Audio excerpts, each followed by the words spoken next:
কেঁদো পায়ে। আমার মনে হয় আমি বোধহয় দাদার কথা শুনে ভুল করেছি, তোমার মনে অনেক ব্যথা দিয়েছি। পায়ে তুমি আমাকে ক্ষমা করো পায়ে। চলো আজ আমরা গঙ্গার ধারে বেড়াতে যাব। তুমি সত্যি বলছো আমাকে নিয়ে গঙ্গার ধারে বেড়াতে যাবে? হ্যাঁ গো, যাবো যাবো। বেড়াতে যাবার আগে ওই দাদাকে আমি বলে যাব, লেখক ভাস্কর ব্যানার্জির ওই পাণ্ডুলিপিটা আজ যেন বসুমতী প্রেসে ছাপতে দিয়ে দেয়। দেব রে, দেব, ওটা এক্ষুনি প্রেসে পাঠিয়ে দেব। না কি বলো বৌমা? মানে আরে বুঝেছি বুঝেছি, তোকে আর কষ্ট করে বাকি কথাটা বলতে হবে না ভাই। আরে সত্যিই তো কলি যুগের বেদ সত্যযুগ আসছে উপন্যাসের পাণ্ডুলিপিটা খুব মনোযোগ সহকারে লিখেছেন লেখক ভাস্কর ব্যানার্জি। বৌমা পাণ্ডুলিপিটা আমার হাতে দাও। বড়দা, এটা আপনি সত্যি সত্যি আমাদের বসুমতী প্রেসে ছাপতে পাঠিয়ে দেবেন বড়দা? আরে নিশ্চয় নিশ্চয়, তোমার যখন ভালো লেগেছে, আমার ভাইয়ের যখন ভালো লেগেছে, তখন তো প্রেসে পাঠাতেই হবে। হ্যাঁ আমি কি বলছিলাম, তোমরা দুজন এখন যাও, একটু গঙ্গার ধারে বেরিয়ে এসো। আর দার্জিলিং এ হোটেল তৈরির প্ল্যানটা ভুল হয়ে গেলে 1-2 লক্ষ টাকা লস হবে, তাতে কি হয়েছে? না দাদা, আমরা গঙ্গা ধারে বেড়াতে যাব না। আজই আমি ইঞ্জিনিয়ারকে সঙ্গে নিয়ে আর অঞ্জনাদি দার্জিলিং চলে যাব। সেই ভালো, দার্জিলিং থেকে 15 দিন পরে ফিরে এসে দেখবে সত্যযুগ আসছে উপন্যাসটা ছাপা হয়ে গেছে। হ্যাঁ, এবং বাজারে মুড়ি মুড়কির মতো বিক্রি হচ্ছে। হ্যাঁ তবে মুড়ি মুড়কির সন্ধান পেলে যেমন পিল পিল করে পিঁপড়ে ছুটে আসে, তেমনি পিল পিল করে ছুটে আসছে দেশের এক দল গরিব মানুষ এই মজুমদার প্যালেসের একটা একটা করে ইট খুলে নেওয়ার জন্য। আর সেই সঙ্গে আসছে বড় পুলিশ, ছোট পুলিশ, মেজ পুলিশ এবং সিবিআই কর্তা ব্যক্তিরা তোকে আর আমাকে গ্রেফতার করার জন্য। কিন্তু কারণটা কি? কারণটা হলো সাইমন ভাস্কর ব্যানার্জি আমাদের চরিত্র, আমাদের ব্যবসা আর আমাদের 2 নম্বর কারবার নিয়ে লিখছে তার নতুন উপন্যাস সত্যযুগ আসছে। না, উনি আপনাদের কথা লেখেননি, উনি অন্যায়ের বিরুদ্ধে, অধর্মের বিরুদ্ধে এই কাহিনীটা লিখে ঘুমিয়ে থাকা মানুষের ঘুম ভাঙাতে চেয়েছেন। এই এই ভাই, খবরদার বাজে করে বলবেন। মেঘনাথ, তুই বৌমার দিকে ওরকম তেড়ে তেড়ে যাচ্ছিস কেন? বাবা যেমন কথায় কথায় তেড়ে গিয়ে মাকে মারতে যেত, তোর স্বভাবটা ঠিক সেরকম হয়েছে। দেখিস বৌমার গায়ে যেন আমার হাত না তুলিস। মাকে যে আমি সাক্ষাৎ অন্নপূর্ণা মনে করি। বাবা বাবা বাবা বাবা, কি সুন্দর আপনার অভিনয়, সত্যি কি সুন্দর আপনার অভিনয়। এক তাল নরম মাটিকে একটা একটা কাদার মূর্তিকে হাতে পেয়ে আপনি কি কায়দাতেই না তৈরি করছেন, কখনো গণেশ, কখনো কার্তিক, কখনো বা মহিষাসুর।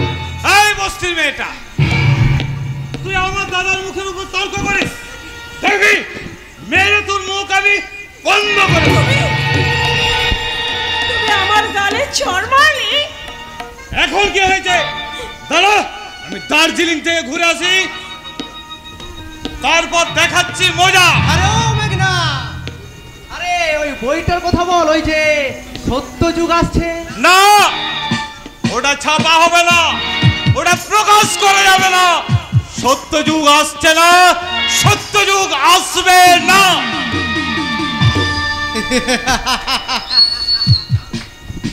ওমা বলছি গালে কি খুব লেগেছে? না, গালে লাগেনি, লেগেছে আমার সম্মানে।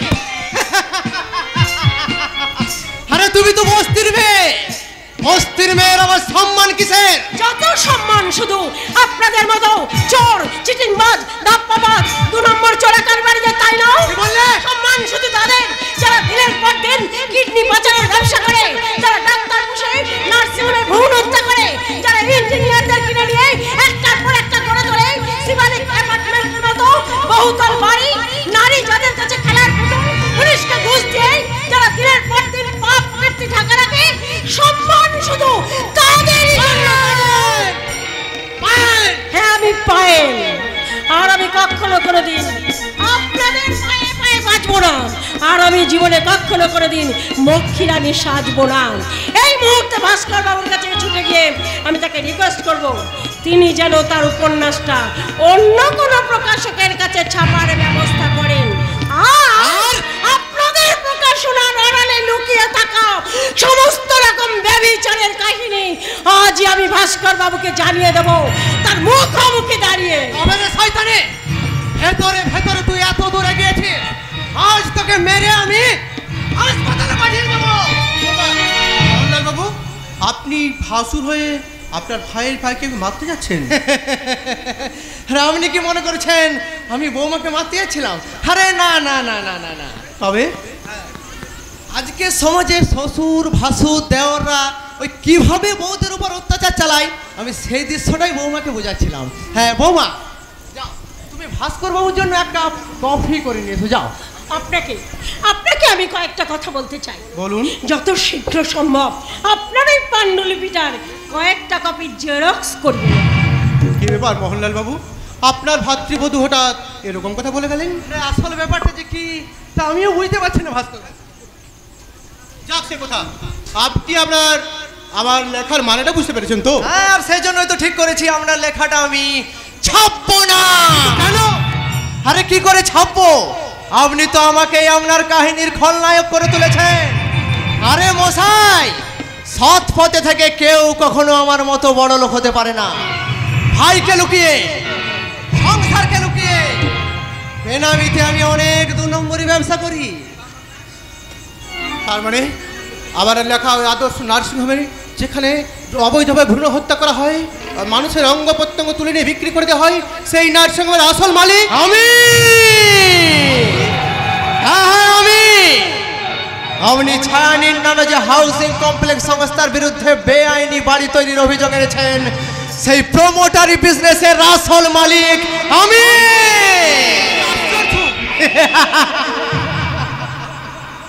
এছাড়া নামে বেনামে আমার আরো অনেক 2 নম্বরী ব্যবসা আছে। আমি ভেজাল সিমেন্ট তৈরি করি, ভেজাল ওষুধ তৈরি করি, আরো কত জিনিসে আমি ভেজাল মেশাই, আর সবটাই চাপা পড়ে থাকে আমার ওই বসুমতী প্রকাশনের আড়ালে। কিছুতেই পারবেন না। পাণ্ডুলিপি হ্যাঁ ফিরিয়ে দিতে পারি, কিন্তু একটা শর্তে। শর্ত বলুন, আপনার কি শর্ত? হ্যাঁ, বইটা আমি 50,000 টাকায় কিনে নিতে চাই। ওটার কোনোদিন বই আকারে প্রকাশ করবো না। এনেন 50,000 টাকার চেক। লেখক ভাস্কর যে লেখাটা বড়দিনের হট কেক নয়, আর শীতের সকালের তেলে ভাজাও নয়, তাই আপনার এই 50,000 টাকার চেকের উপর থুতু ছিটে বলছি, তু তু তু।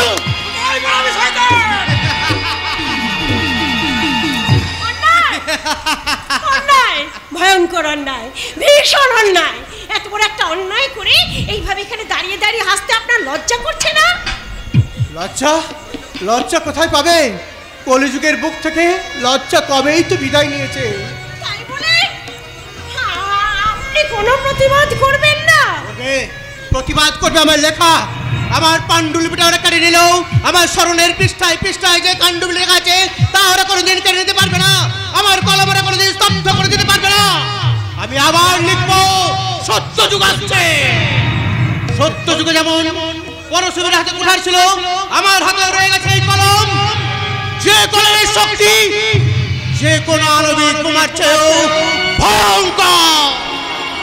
আর ওটা দিয়ে কি মারবি? পাখি, যে পাখিটার নাম বুলবুলি। শোন রে কলি, আপাতত আমি শেষ কথাটা বলি। তোদের মতো রক্ত চোদা মাদুরকে আদুর গায়ে মাদুর পেতে যে সত্য যুগের পায়ের তলায় লুকিয়ে রাখবো, আমি সেই সত্য যুগ লিখবো আমার মাথার রক্তে কলম ডুবিয়ে নিয়ে। আমি যুগের ছবি আঁকবো। আমি সত্য যুগ আসতে লিখেছিলাম, সত্য যুগ আসতে লিখবো।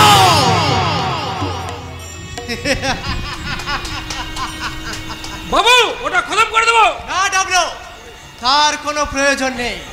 আপাতত ওটাকে গেটের বাইরে বার করে দিয়ায়। ঠিক আছে বাবু, দরকার হলে বলবেন। এই সালা ডাবল বস্তান এই চাকুর লাগার মুখে বসে বলবে, আপনি যা চলে যা, তুমি এসে বাইরে চলে যা।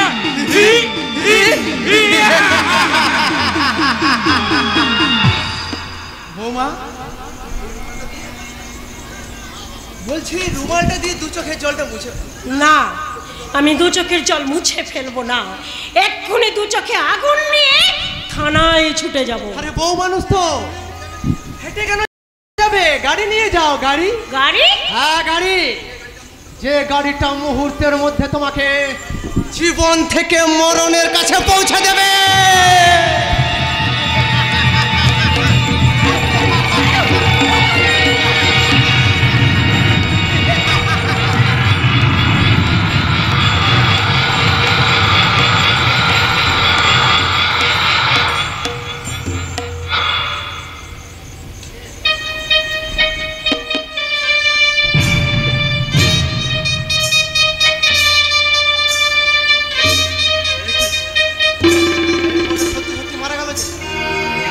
কি হবে?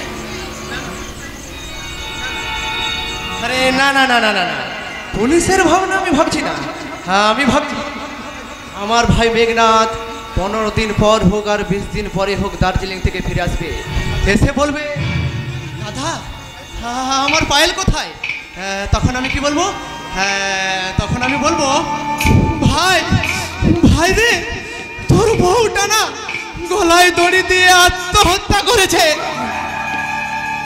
আরে না না না না না না না না না না, সে কোথাও বলা যাবে না, কারণ সে মনে মনে বউটাকে ভীষণ ভালোবাসে। তাহলে কি বলবো? তাহলে আরে ধ্যাৎ, শালা পরের কথা পরে ভাববো, আপাতত এই লাশটাকে নিচেই টানতে টানতে নিয়ে গিয়ে ওই মাটির তলায় পুঁতে ফেলবো, আর শালা কাক পক্ষীতেও টের পাবে না।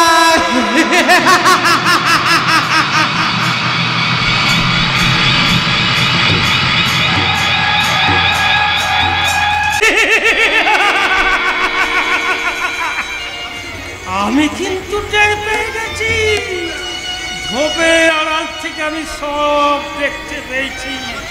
আমার ছেলে শয়তান মোহনলাল একটা মেয়ে মানুষের লাশ মাটির তলায় পুঁতে দিয়ে গেল।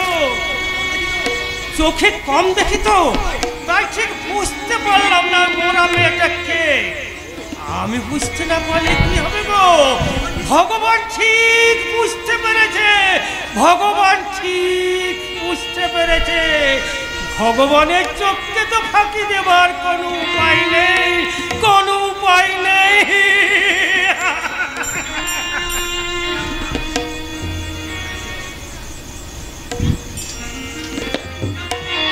না বাবা, চিৎকার করে আমি কথা বলবো না। একবার যদি আমার কথা সেই শয়তানটার কানে চায়, তাহলে আমাকেও সে কোলা টিপে মেরে ফেলবে। আজ থেকে 20 বছর আগে আমাকে পাগল সাজিয়ে বাগান বাড়িতে কুড়ে ঘরে রেখে দিয়েছে। কাউকে বলেনি, মেঘনাথকেও না, আর মেঘনাথের বউটাকেও না। আর ওই আইবুড়ো শালিটাকে নিয়ে ঢোলাঢলি করতে দেখে আমার বড় বৌমা আত্মহত্যা করেছে। আর সেই দুঃখে আমার স্ত্রী কতদিন আগে বাড়ি ছেড়ে পালিয়ে গেছে।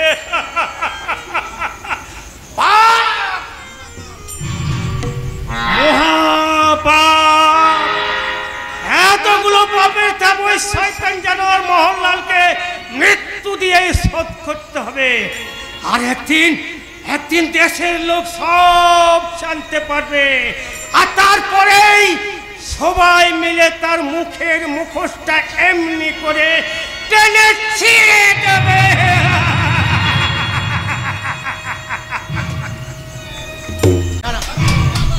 টেনশন টেনশন টেনশন, ওই সকালে পায়েলকে গোলা টিপে মারার পর থেকে আমি কিছুতেই স্থির থাকতে পারছি না। যেমন করে হোক হুবহু পায়েলের মতো মেয়ে আমাকে একটা জোগাড় করতে হবে। আমি অবশ্য দুজন দালালকে পায়েলের ছবি দিয়ে বলেছি, এই ছবির সঙ্গে মিলিয়ে হুবহু মেয়ে জোগাড় করে দিতে পারলে তাদেরকে আমি মোটা টাকা কমিশন দেব। হ্যাঁ, আরো অবশ্য একজন দালাল আসবার কথা, তার নামটা যেন কি? গোবিন্দ। হরিবল হরিবল। আরে আসুন আসুন মিস্টার দোল গোবিন্দ ঢোল। বলুন বলুন মিস্টার মোহনলাল বাবু, আমি আপনার জন্য কি করতে পারি? হ্যাঁ শুনুন গোবিন্দ বাবু, আমি টিভিতে একটা 52 পর্বের সিরিয়াল তৈরি করতে চলেছি। সিরিয়ালটার নাম সত্যযুগ আসছে। ওই আমার টিভি সিরিয়ালে যে মেয়েটি নায়িকার অভিনয় করবো বলেছিল না, সে পালিয়ে গেছে। পালিয়ে গেছে বলে সে কি আর ফিরে আসবে না? হ্যাঁ পালিয়ে গেছে মানে তার চাল চলন স্বভাব আমার একদম মোটে ভালো লাগছিল না, তাই আমি তাকে তাড়িয়ে দিই।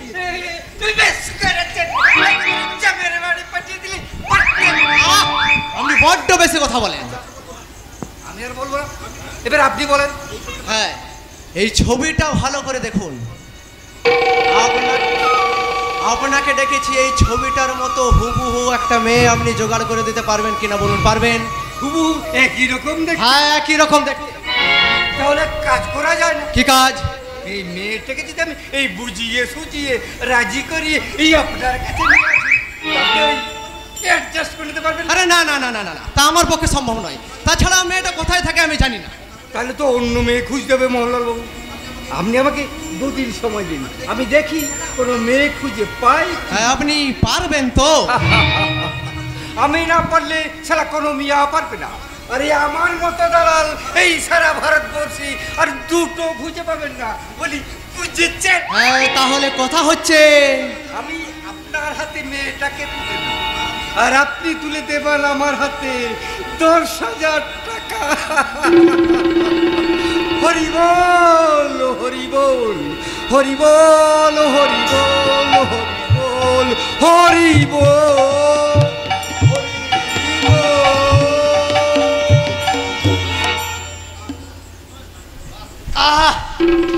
এতক্ষণে একটু চিন্তা মুক্ত হলাম। যাই ওই এমএলএ শঙ্কর ব্যানার্জির সঙ্গে ফোনে কয়েকটা গুরুত্বপূর্ণ আলোচনা সেরে নিই।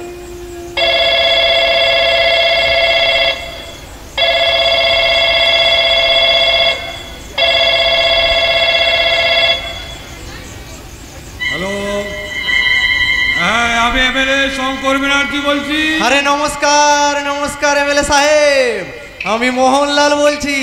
তা তুমি সকালে টেলিফোন করলে না তো? আরে করেছিলাম স্যার, ওই আপনি বাড়িতে ছিলেন না। হ্যাঁ হ্যাঁ, আমি একটু বাইরে ছিলাম। তা আবার কথা মতো কাজ করছো তো? হ্যাঁ আপনার কথা মতো আপনার খুড়তো ভাইকে বলেছি। শুনুন ভাস্কর বাবু, আমি আপনার বই ছাপতেও পারবো না আর প্রকাশনার দায়িত্বও নিতে পারবো না। অমনি অমনি অমনি 4-5 জন গুন্ডা মিলে ঝাঁপিয়ে পড়লো আমার উপর। আমার ভাইয়ের বউ পায়েল যেই চিৎকার করে উঠলো, অমনি 2-3 জন মহিলা তাকে চেপে ধরে এই মারে তো সেই মারে, এই মারে তো সেই মারে। রাস্কেল কোথাকার! তারপর তারপর তারপর স্যার বেশ খানিকক্ষণ হট্টচট্টর পর ওই আপনার ভাই পা পিছলে পড়ে গেল আমার অফিসের সিঁড়িতে। ব্যাস অমনি মাথা কেটে গিয়ে অঝরে রক্ত। ও কথাটা তুমি মিথ্যে কথা বললে বললাম। হ্যাঁ কেন স্যার? আরে আমি তোমায় নিজে বলেছিলাম এলি হও ওই ফাঁস করে মাথাটা পাঠিয়ে দেবে, আর তুমি কি না বললে পা পিছলে পড়ে গিয়ে ফাঁস করে মাথাটা ফেটে গেছে। ওটা না স্যার, ওই আমি আপনাকে ওই পুলিশের ভয়ে মিথ্যে কথা বলেছিলাম। পুলিশ? পুলিশ আবার কে? আমি এমএলএ শঙ্কর ব্যানার্জি বলছি। আবার কথা মতো তুমি কাজ করবে, আর কোনো তোমার চিন্তা নেই। হ্যাঁ ঠিক আছে স্যার, তাহলে এখন রাখি। আরে না না না না না, একটু ধরো একটু ধরো, তোমার সঙ্গে বিশেষ কথা আছে। হ্যাঁ বলুন স্যার। কিছুক্ষণের মধ্যে তুমি আমার বাড়িতে চলে এসো।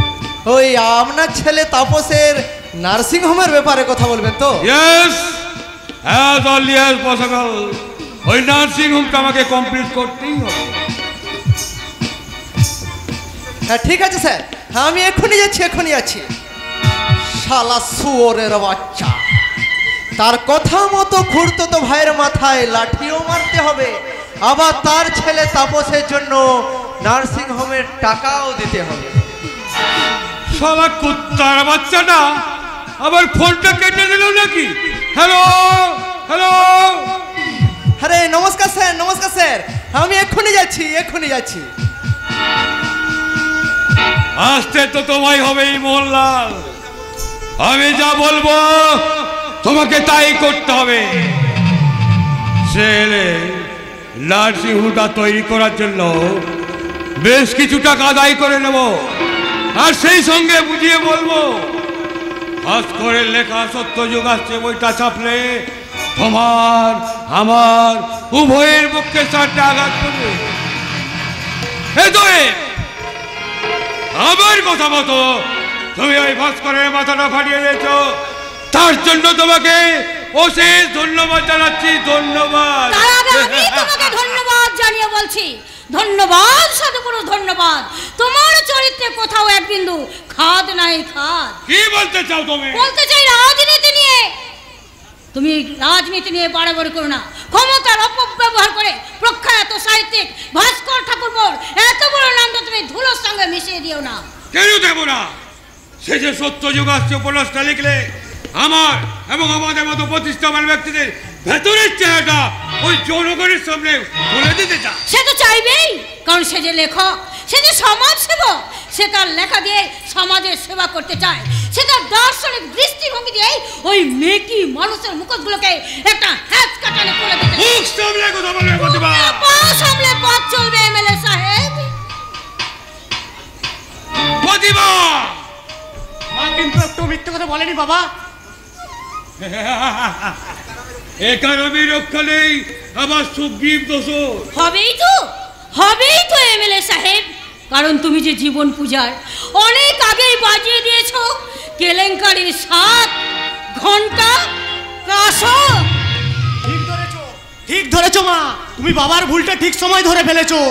ধরবেই তো, কারণ তুমি যে কাকার লেখার কাছ থেকে আগেই বুঝে নিয়েছো মানুষের চরিত্রে কোনটা শ্মশান আর কোনটা বাসন। না, তোর মা কিছুই বোঝেনি, আর তা যদি বুঝতো তাহলে আমার এই চলার পথে বাধা হয়ে দাঁড়াতো না।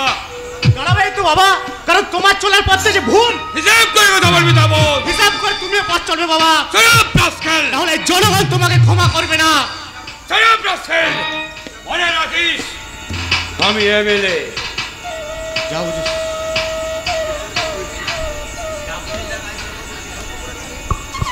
তর্ক করবার আগে তোমার সঙ্গে আমি যুক্তি করছি বাবা। বলো, বড় দাদা হয়ে ছোট ভাইয়ের এত বড় ক্ষতি করলে কি করে? আহত ছোট কাকাকে ছুটে গিয়ে সান্ত্বনা দিতে গেলে না কেন? কি করে যাবে ডাক্তার বাবু? দোষটা যে তোমার কাকা। আমি বিশ্বাস করি না। বিশ্বাস করি না? না, মোহনলাল বাবু মিথ্যে কথা বলছে। কি? আমি মিথ্যে কথা বলছি? এই কথা তোমাকে কে বুঝিয়েছে? আজ নয়, অনেক আগেই আমার কাকা আমাকে বুঝিয়েছে যে শুধু শারীরিক পরিশ্রমে কোনো মানুষ বড়লোক হতে পারে না। পারে না? না, যার মধ্যে মায়া থাকে, মমতা থাকে, বুকের মধ্যে জমানো থাকে মানবিকতার মহান জ্ঞান, কর্তব্য যাকে আষ্টে পৃষ্ঠে বেঁধে রাখে, সে কখনো আমার বাবার মতো সামান্য এমএলএ হয়ে আর আপনার মতো একজন ছোট্ট পুস্তক ব্যবসায়ী হয়ে লক্ষ লক্ষ টাকার বিছানায় আরামের ঘুম ঘুমোতে পারে না, কোনো দিনও পারে না। আপনার ডাক্তার ছেলে কি বলে গেল এমএলএ সাহেব? আরে ওর কথা বাদ দাও তো, ওগুলো রাজনীতি বসে। আর তাছাড়া ওকে টাইট করার জন্যই তো তোমার কাছে কিছু টাকা নেই, আমি ওই নার্সিংহোমটা কমপ্লিট করতে চাই। হ্যাঁ, টাকা না হয় দিলাম স্যার, কিন্তু আরে ভাই, জীবনে তো কিন্তু রাখলে কোনোদিন বড় হতে পারবে না।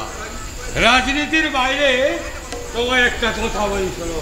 হ্যাঁ বলুন স্যার। আমরা হলাম বড়লোক ধনী, তাই ধনতন্ত্রবাদের কোথায় হলো পরের ধন সম্পদ নিজের পকেটে নিয়ে আসতে হবে। হ্যাঁ, তোমাকে অনেক ধন্যবাদ বলো। এখন বলো, মাথা পাঠার পর মেয়েগুলোকে গুন্ডাগুলোকে ভাস্কর নিয়ে গেলো কোথায়? থানায়? না স্যার, থানায় আমি অনেক আগেই ফোন করে ম্যানেজ করে নিয়েছি। তাহলে গেল কোথায় সেই জানোয়ারটা? ভাস্করবাবু মাথায় ব্যান্ডেজ পরে গঙ্গার ধারে বসে আছেন স্যার। তা আপনি কি করে জানলেন অচিন্ত বাবু? আগে স্যার, বড়বাবু থানায় ছিলেন না, তাই মোহনলালবাবু ফোনটা পাওয়া মাত্রই আমি ভাস্করবাবুর অনুসন্ধান করতে করতে গঙ্গার ধারে গিয়ে দেখতে পেলাম। হ্যাঁ, আপনাকে কিছু বলেনি? হ্যাঁ, কি একটা বলবার জন্য আসছিল, কিন্তু আমি সেখান থেকে কেটে পড়ে সঙ্গে সঙ্গে এখানে চলে এসেছি স্যার। তাহলে আমিও কেটে পড়ি স্যার। বলা তো যায় না, ওই আপনার গুন্ডা ভাই যখন তখন আবার আমার উপর ঝাঁপিয়ে পড়তে পারে। এবারে বললাম। আরে মনে আছে স্যার, মনে আছে। আমি এখন যাই, আর ওটা ঠিক সময়েই পেয়ে যাবে।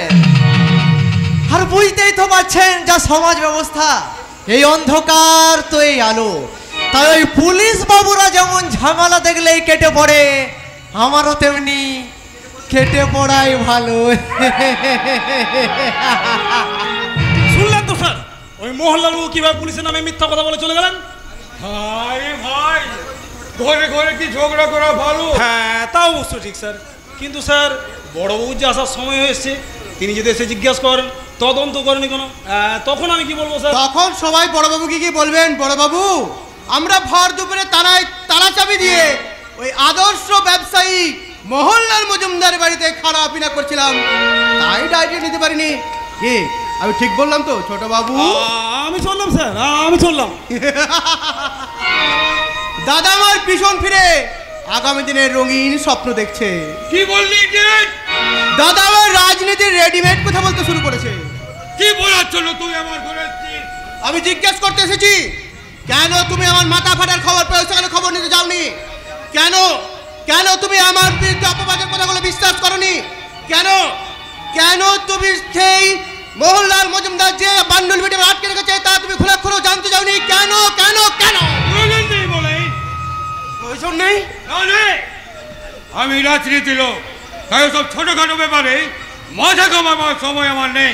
কিন্তু ভ্রাতৃত্বের অধিকার তো ছিল দাদা, ছোট ভাইয়ের উপর বড় ভাইয়ের স্নেহের অধিকার তো ছিল দাদা। রাজনীতির ওই চকচকে তকমা তোমার বুক থেকে তো কর্তব্যবোধ কেড়ে নেয়নি দাদা। চুপ কর!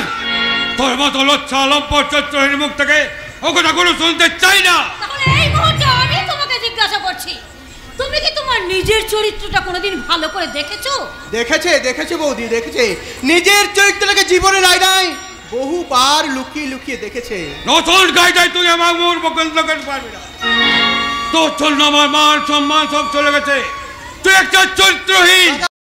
না না না না, হ্যাঁ চরিত্রহীন।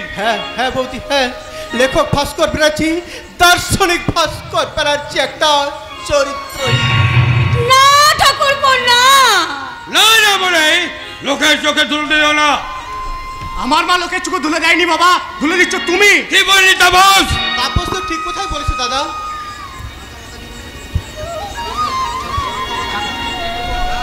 আঁকা বাঁকা জীবনে কোন ছায়াপথ ধরে তুই আর তোর মা আমাকে মায়ার ছেলে আটকে রেখেছিস রে তাপস।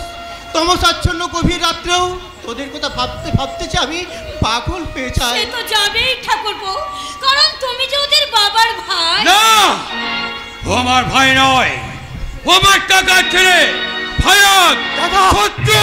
উন্মাদ হয়ে গেছো। খবরদার প্রতিভা, আমার মুখের ওপর তুমি কথা বলবে না। তোমার দেওরকে বলো, ও যদি বাঁচতে চায় তাহলে আজ থেকে ওকে লেখা বন্ধ করতে হবে। দাদা তো ঠিক কথাই বলেছে বৌদি। না, তোমার দেওরে ভাস্কর ব্যানার্জি আর সত্য যুগাস্য উপন্যাস লিখবে না, তার বদলে লিখে যাবে অশ্লীল উপন্যাস। দেশের জমা সমাজকে তিলে তিলে জাহান্নামে পাঠানোর জন্য একের পর এক সৃষ্টি করে যাবে যৌবনের দুর্গন্ধ মাখা অপসংস্কৃতির মহাকাব্য। আর তখনই তো ওই মোহনলাল মজুমদার আর তার অগণিত ভক্ত চিৎকার করে বলবে, হাসতে হাসতে বলবে, কি আনন্দ কি আনন্দ, লেখক ভাস্কর ব্যানার্জি আর সত্য যুগাস্য লিখতে পারছে না। ঠাকুরপো না। সে এখন লজ্জা, চরিত্রহীন লম্পট লজ্জা। মানুষ যে আজাদ নেই গো মানুষ, দুনিয়াটা শুধু স্বার্থে। পরাজ ভাই বোন সংসার পরিজন সবাই নিজে নিজে। মানুষ যে আজাদ নেই গো মানুষ, দুনিয়াটা শুধু স্বার্থে। পরাজ ভাই বোন সংসার পরিজন সবাই নিজে নিজে। মানুষ যে আজাদ নেই গো মানুষ,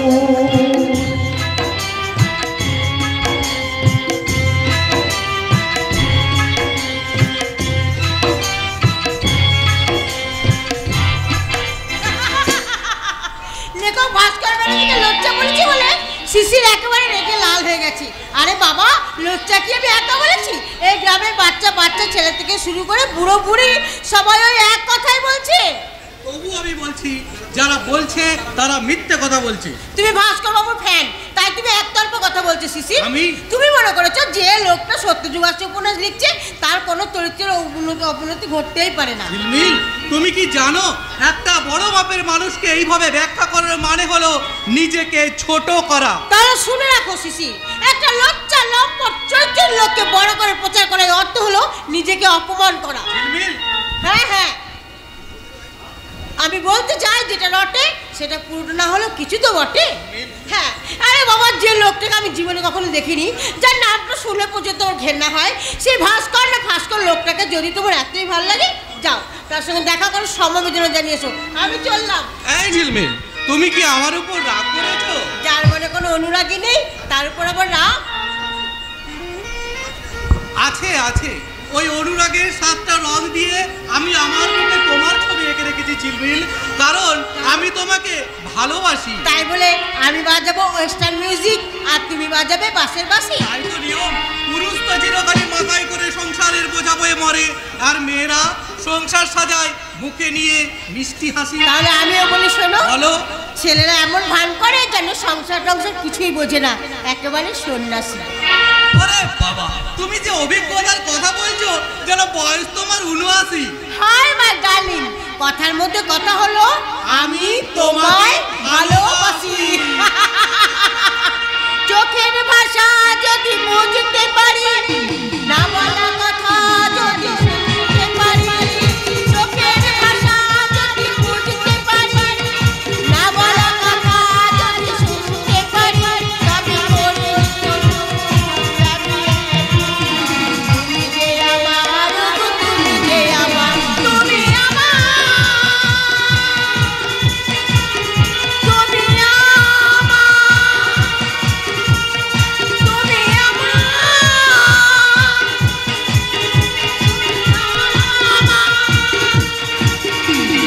চোখের ভাষা যদি বুঝতে পারি, না বলা কথা যদি শুনতে পারি, চোখের ভাষা যদি বুঝতে পারি, না বলা কথা যদি শুনতে পারি, তবে করে দিত ভুল আমি তুমি যে আমার, গো তুমি যে আমার, তুমি আমার।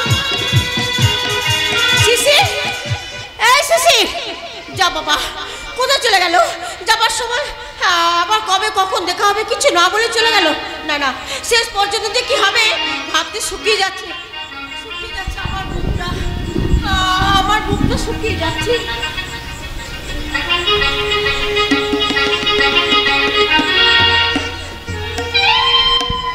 এইদিকে এইদিকে দেখি তোমার এই মুখটা ভালো করে মিলিয়ে নিয়ে, এই মুখটা। দেখি কে আপনি? আমি শ্রী দল গোবিন্দ দল, হরিবল হরিবল। একটা সিরিয়াল করছি আর তার জন্য না অনেক নায়িকা খুঁজে বেড়াচ্ছি। না, এই মুখটার সঙ্গে না তোমার মুখটা মিলছে না। ওটা কার মুখ? যে নায়িকা হবে না তার মুখ। এই নায়িকার মুখটার সঙ্গে আমার মুখটা না মিললেও আমি কিন্তু সিনেমায় অ্যাক্টিং করতে পারবো। তাহলে একটু এই ঘুরে দাঁড়াও, তোমার এই পিছনটা দেখি। এই দেখুন, এবার এই সাইডটা দেখি। এই দেখুন, ভালো করে দেখুন। চলবে, তুমি পাস। তোমার এই নামটা যেন কি? আগে আমার নাম ঝিলমিল। ও, আমার ভিতরটা কেমন ঝিলমিল করে উঠলো, এই হিলহিল করে আমার ভিতরটা কেমন হয়ে যাচ্ছে, হিলহিল করে হাওয়া বইছে, ওই নীল আকাশে চিল উঠছে, স্বপ্নরা পিল পিল করে ছুটে আসছে। এই তুমি আমার হাতে হাত রেখে নাচতে নাচতে একটা গান করো না। तुम तो टहल परदेसी, साथ क्या निभाओगे? टहल परदेसी, साथ क्या निभाओगे? तुम तो टहल परदेसी, साथ क्या निभाओगे? तुम तो टहल परदेसी,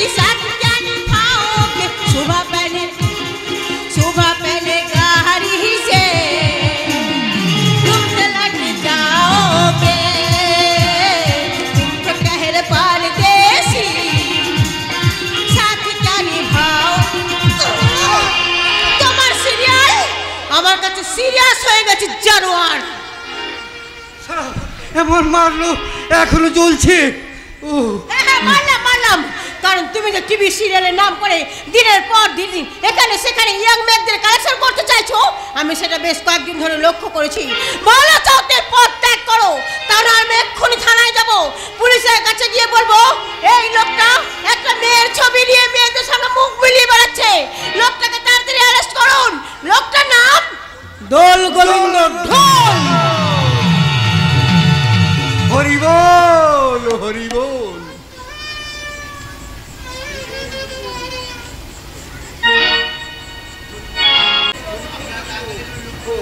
হরি বল, হরি বল। শালা এমন মারলো এখনো জ্বলছে। আরে বউ যদি জানতে পারে। ও মোহনলাল বাবু আচ্ছা কাজের দায়িত্ব দিয়েছে। চাই এই দুটো মেয়ের একই রকম মুখ, এ মেয়ে আমি কোথায় পাই? কি হলো গোবিন্দ বাবু, ওই ছবিটার সঙ্গে কোনো মেয়ের মুখ মিলেছে? অনেক চেষ্টা করেছি স্যার, কিন্তু কোনো মতেই মিলাতে আমি পারছি না। হ্যাঁ, আপনাকে আর মুখের সঙ্গে মুখ মেলাতে হবে না। আপনি কি মুখে মুখে মুখ মিলিয়ে ফেলেছেন না, স্যার? আমি মেলাইনি, একজন লোক মিলিয়ে দিয়েছে। মেয়েটা এই পাড়াতেই থাকে, দুটো মুখ হুবহু এক, অবিকল একই রকম দেখতে। অবিকল একই রকম দেখতে? হ্যাঁ। এই যে লোকটা সন্ধান দিয়েছে সে কে স্যার? হ্যাঁ, একজন উড়িয়া। আমাকে কিন্তু তালালে দিতে হবে স্যার, কারণ এটা হলো আমার এই ননসেন্স।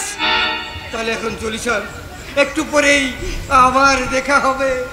হরি বল, হরি বল, হরি বল, হরি বল। এই ছবিটা দেখে উড়িয়া দালালটা আমাকে বলে গেল, আপনি কিছু ভাববেন না স্যার, অবিকল এই ছবিটার মতো হুবহু একটা মেয়ে আপনার কাছে পাঠিয়ে দিচ্ছি। যদি সত্যি সত্যি মিলে যায় তাহলে আর কোনো কথা নয়, আজই মেয়েটাকে সঙ্গে করে আমার বাড়িতে নিয়ে যাব আমার ভাইয়ের পায়ের বউ পায়েল সাজিয়ে। কারণ 3 দিনের মধ্যেই দার্জিলিং থেকে ফিরে আসছে আমার বউ ভক্ত ভাই। ভালোবেসে বেসে বাসরে ভালো, নইলে বেসো না, নইলে বেসো না গো সখী, নইলে বেসো না। ভালোবেসে বেসে বাসরে ভালো, নইলে বেসো না, নইলে বেসো না গো সখী, নইলে বেসো না। ভালোবেসে বাসরে ভালো, নইলে বেসো না। যা শালা সিগারেটে লিবে গেছে। ও বাবু, তোমার কাছে একটু দেশলাই হবে? দেশলাই হ্যাঁ, আছে আছে আছে। আছে তো সিগারেটটা ধরিয়ে দাও না মায়েরি। হ্যাঁ, সে তো দেবই, সে তো দেবই। জ্বালো জ্বালো, তোমার দেশলাইট আছে? ও লাইটার, জ্বালো।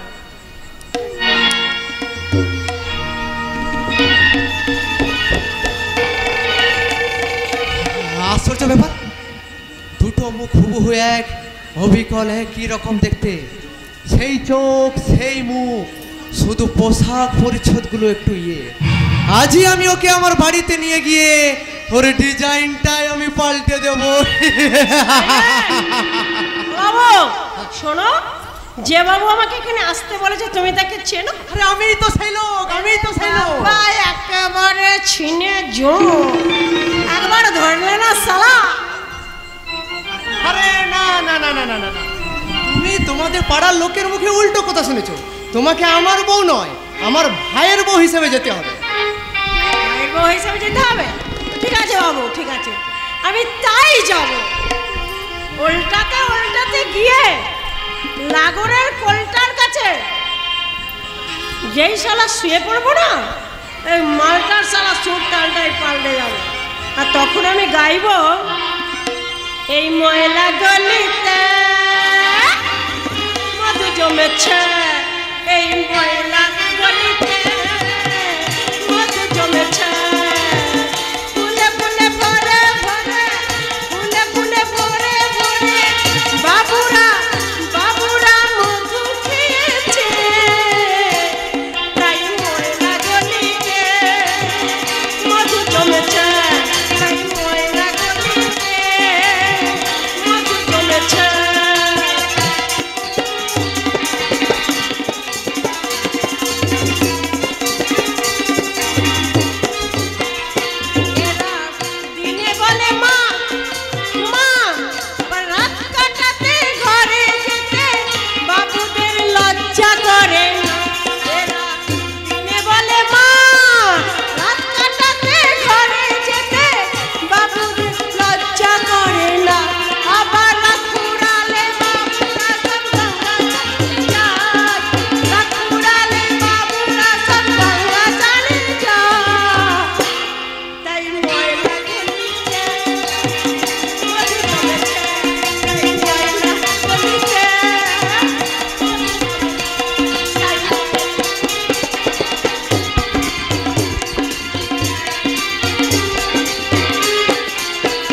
চাদর বাবু। তাহলে বলি শোনো, তোমাকে কমসে কম 6 মাস আমাদের বাড়িতে থাকতে হবে, আর বিনিময়ে পাবে তুমি নগদ 1 লক্ষ টাকা। বাবু গো বাবু, আমার সারা লাখটাই ফিরে যাবে। শরীরের ভাজে ভাজে গ্লামার আসবে গো, গ্লামার। হ্যাঁ, ভালো ভালো শাড়ি পরবে। ইস, নতুন নতুন শাড়ি। হ্যাঁ, আমার ভাদর বইয়ের গয়নাগুলোও পরবে। আসবার সময় সেগুলো আমার কিনে নেবে না তো সারা? পুরো ভাসুর ঠাকুর। আরে কেড়ে নেবো, ওগুলো তো তোমারই হয়ে যাবে। ভাসুর ঠাকুর গো, সুখের তাওয়ায় ছেচকি রাখতে রাখতে এই সাবিত্রী শালা করে হেঁচকি উঠে গেল। কি বললে? লায়া বারাত লায়া, কাল উঠানে আয়া, আপনা বানানে আয়া হো হো হো। বিসার লায়া, বিসার লায়া, কাল বানানে আয়া হো। তেরা পিয়া ঘর আয়া, গোরা মধু, গোরা মধু, তেরা পিয়া ঘর আয়া, গোরা মধু, তেরা পিয়া ঘর আয়া, গোরা মধু।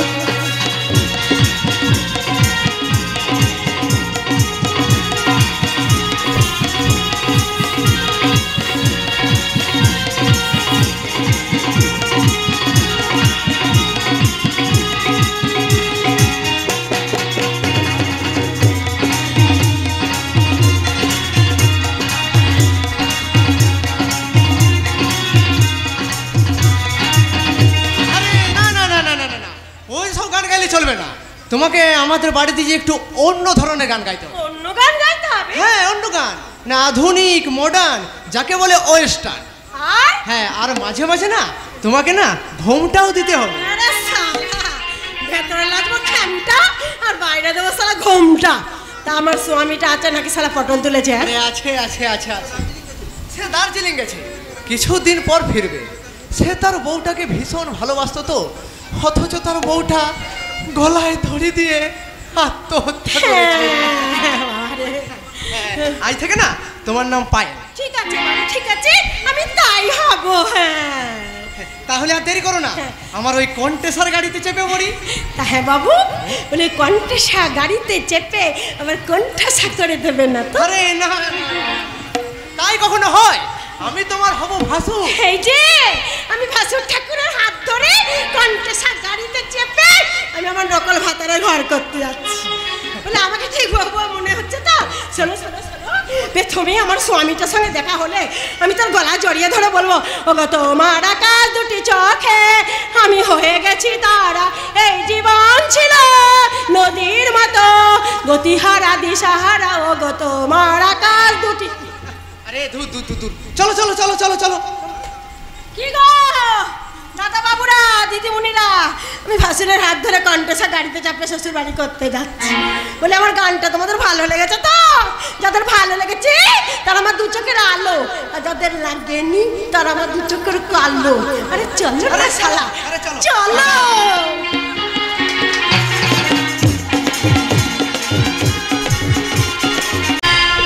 काले है तो क्या हुआ दिल वाले आए, हम काले है तो क्या हुआ दिल वाले आए, हम तेरे तेरे तेरे चाहन वाले हैं, हम काले है तो क्या हुआ दिल वाले हैं, हम काले है तो क्या हुआ दिल वाले তো গুরু শুধু নাচ গান করলে তো লেচ্চা হওয়া যায় না, তবে আরো দুটো পরীক্ষায় পাস করতে হবে তোমাকে। আবার পরীক্ষা? হ্যাঁ গুরু, নাম্বার 1 মাথার লম্বটা দেবে। ঠিক আছে গুরু, আমরা বাইরে অপেক্ষা করছি, দরকার হলে ডাকবেন। ঠিক আছে, এবার সালা লোকের লোকের প্রচার হবে, হাসপাতাল বেড়েছি, 12টা বেজে গেছে, শেষ তার দ্বারা সালার ওই উপন্যাসটা শেষ করা হবে না। তাই আমাকে এখন লম্পট হতে হবে, লম্পট, যাতে আমার এই পাড়ার ছেলেগুলো আমাকে দেখে চম্পট দেয়, চম্পট। আমার দাদা আসছে, আমি এখন মাতাল, मुझे दुनिया वालों सरा भी न समझो, मुझे दुनिया वालों सरा भी न समझो, मैं पीता नहीं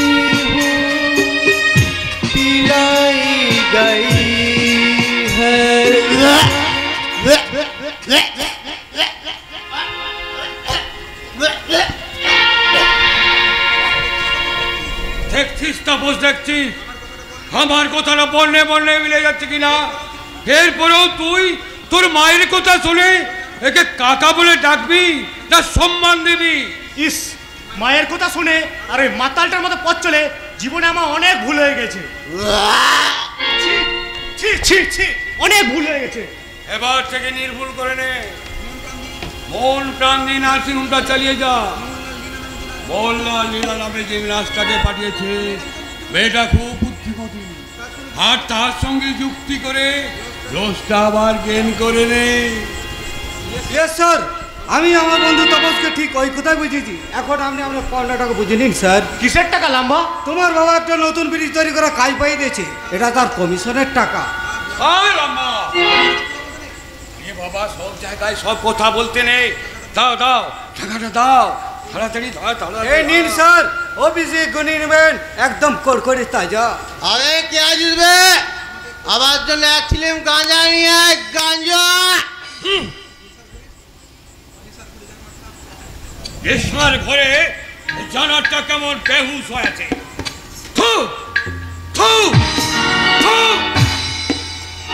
তাপস, ওই লোকটা তোমার কাকা? এক সময় ছিল, এখন ওর সঙ্গে আমার কোনো সম্পর্ক নেই। শুনেছি আগে উনি খুব সৎ লোক ছিলেন, কিন্তু এখন ততোধিক অসৎ অসৎ অসৎ। আজকের গিফট অ্যান্ড টেক পলিসির যুগে সততার কোনো দাম না আছে। কে করে থাকবে ইঞ্জিনিয়ার সাহেব? এই কলিযুগে যে অনেস্টির অনেক আগে অন্ত্যেষ্টিক্রিয়া সম্পন্ন হয়ে গেছে। এ কি, আপনি একটু আগেই তো শুয়েছিলেন। আরে না না, শুইনি, আমি শুয়েছি, আপনাদের সব কথা শুনছিলাম। সব শুনেছেন? আরে চমকাবেন না বাড়ি, চমকাবেন না। এদেশে এখন দিনটা রাত আর রাতটা দিন, তাই যে আপনাদের এই সব কথা শুনে আমি কোনো প্রতিবাদ করলাম না। তার জন্য আমাকে সারা এক পাইট মাল কেনার জন্য কমিশনের টাকাটা দিন। ওয়াট বাদ দিন, টাকা বের করুন, টাকা সারা মাল বের করুন, সারা কর করে তাজা নোট বের করে আমি সারা সকাল সকালে না না দোকানে লাইন দিয়ে ফেলি। না না, একটা পয়সাও দেবো না, মাথা লজ্জা কোথাকা। মাথা লজ্জা লম্পট প্রমাণিত হয়ে গেলাম। এরপর আমাকে লম্পট হতে হবে, লম্পট। আর তারপর চরিত্রহীন লাইনটা সাইন করতে পারলেই সারা দেশে স্ক্যান্ডেল ছড়িয়ে পড়বে, আর স্ক্যান্ডেল ছড়িয়ে পড়লেই ওই যুধিষ্ঠিরের বাচ্চা কাচ্চা আমাদেরকে স্যান্ডেল ছড়িয়ে পড়বে। সারা লেখক ভাস্কর ইজ ফিনিশড। আর আমি তখন চুপচুপি বলবো, ফিনিশ হয়ে আমি নতুন জিনিস আবিষ্কার করতে চাই। আরে মেঘনা চাইতে জল, ওই তো একটা মেয়ে এদিকে আসছে। আমি ওর সঙ্গে কীভাবে প্রেম করবো, মানে কীভাবে আমাকে প্রপোজ করবো? আজকালকার ছেলেদের মধ্যে অশ্লীল গান গেয়ে নাকি এই সময় একটা চিঠি দিয়ে। আপনি আমাকে দেখে চিঠি দিলেন কেন? এই যে তুমি আমার চিঠি পাওনি? চিঠি? চিঠি? কিসের চিঠি? কে আপনি? আরে ইয়ার কি করো না বাইরে, চলো না ওই বেঞ্চে গিয়ে বসি। আপনি পাগল নাকি? পাগল নই, আমি তোমার প্রেমের আকাশের চাতক পাখি। কোথায় গেল পার্কের ছেলেগুলো? আমি ব্যাপারটা ভালো বুঝছি না। শিশির মুখে চাকর এসে পৌঁছালো না। এই যে তোমার নামটা কি? আমার নাম ঝিলমিল। দেখে তো মনে হচ্ছে খালবিল। মুখ সামনে কথা বলবেন। আমি আপনার মতলব বুঝে নিয়েছি। আরে তোমার মতলব আমি বুঝে নিয়েছি, শুধু তুমি কেন, তোমার মধ্যে এসে অনেক মেয়েদের মতলব আমি বুঝে নিয়েছি। কারণ তোমরা এই অদ্ভুত পোশাক পরে নিজেদের যৌবনকে জাহির করে বেড়াও। আমরা? হ্যাঁ, তোমরা চেয়ে দেখো তোমাদের কি দিয়ে কে দেখছে। না না, আমি সেই ধরনের মেয়ে নই।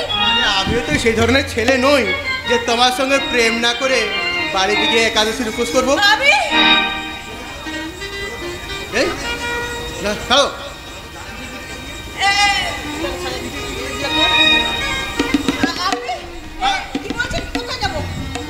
না পিঠে পিঠ লাগিয়ে আমরা ওই দুজনে প্রেমের গান করি।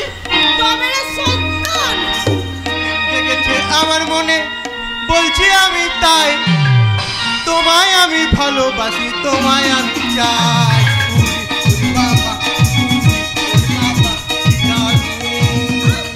প্রেম জেগেছে আমার মন, বলছি আমি তাই, তোমায় আমি ভালোবাসি, তোমায় আমি চাই। বাবা বাবা লেখক ভাস্কর ব্যানার্জির কাছে দিন রাত সব সমান। ভাস্কর ব্যানার্জি, আমি এক্ষুনি পুলিশকে জানিয়ে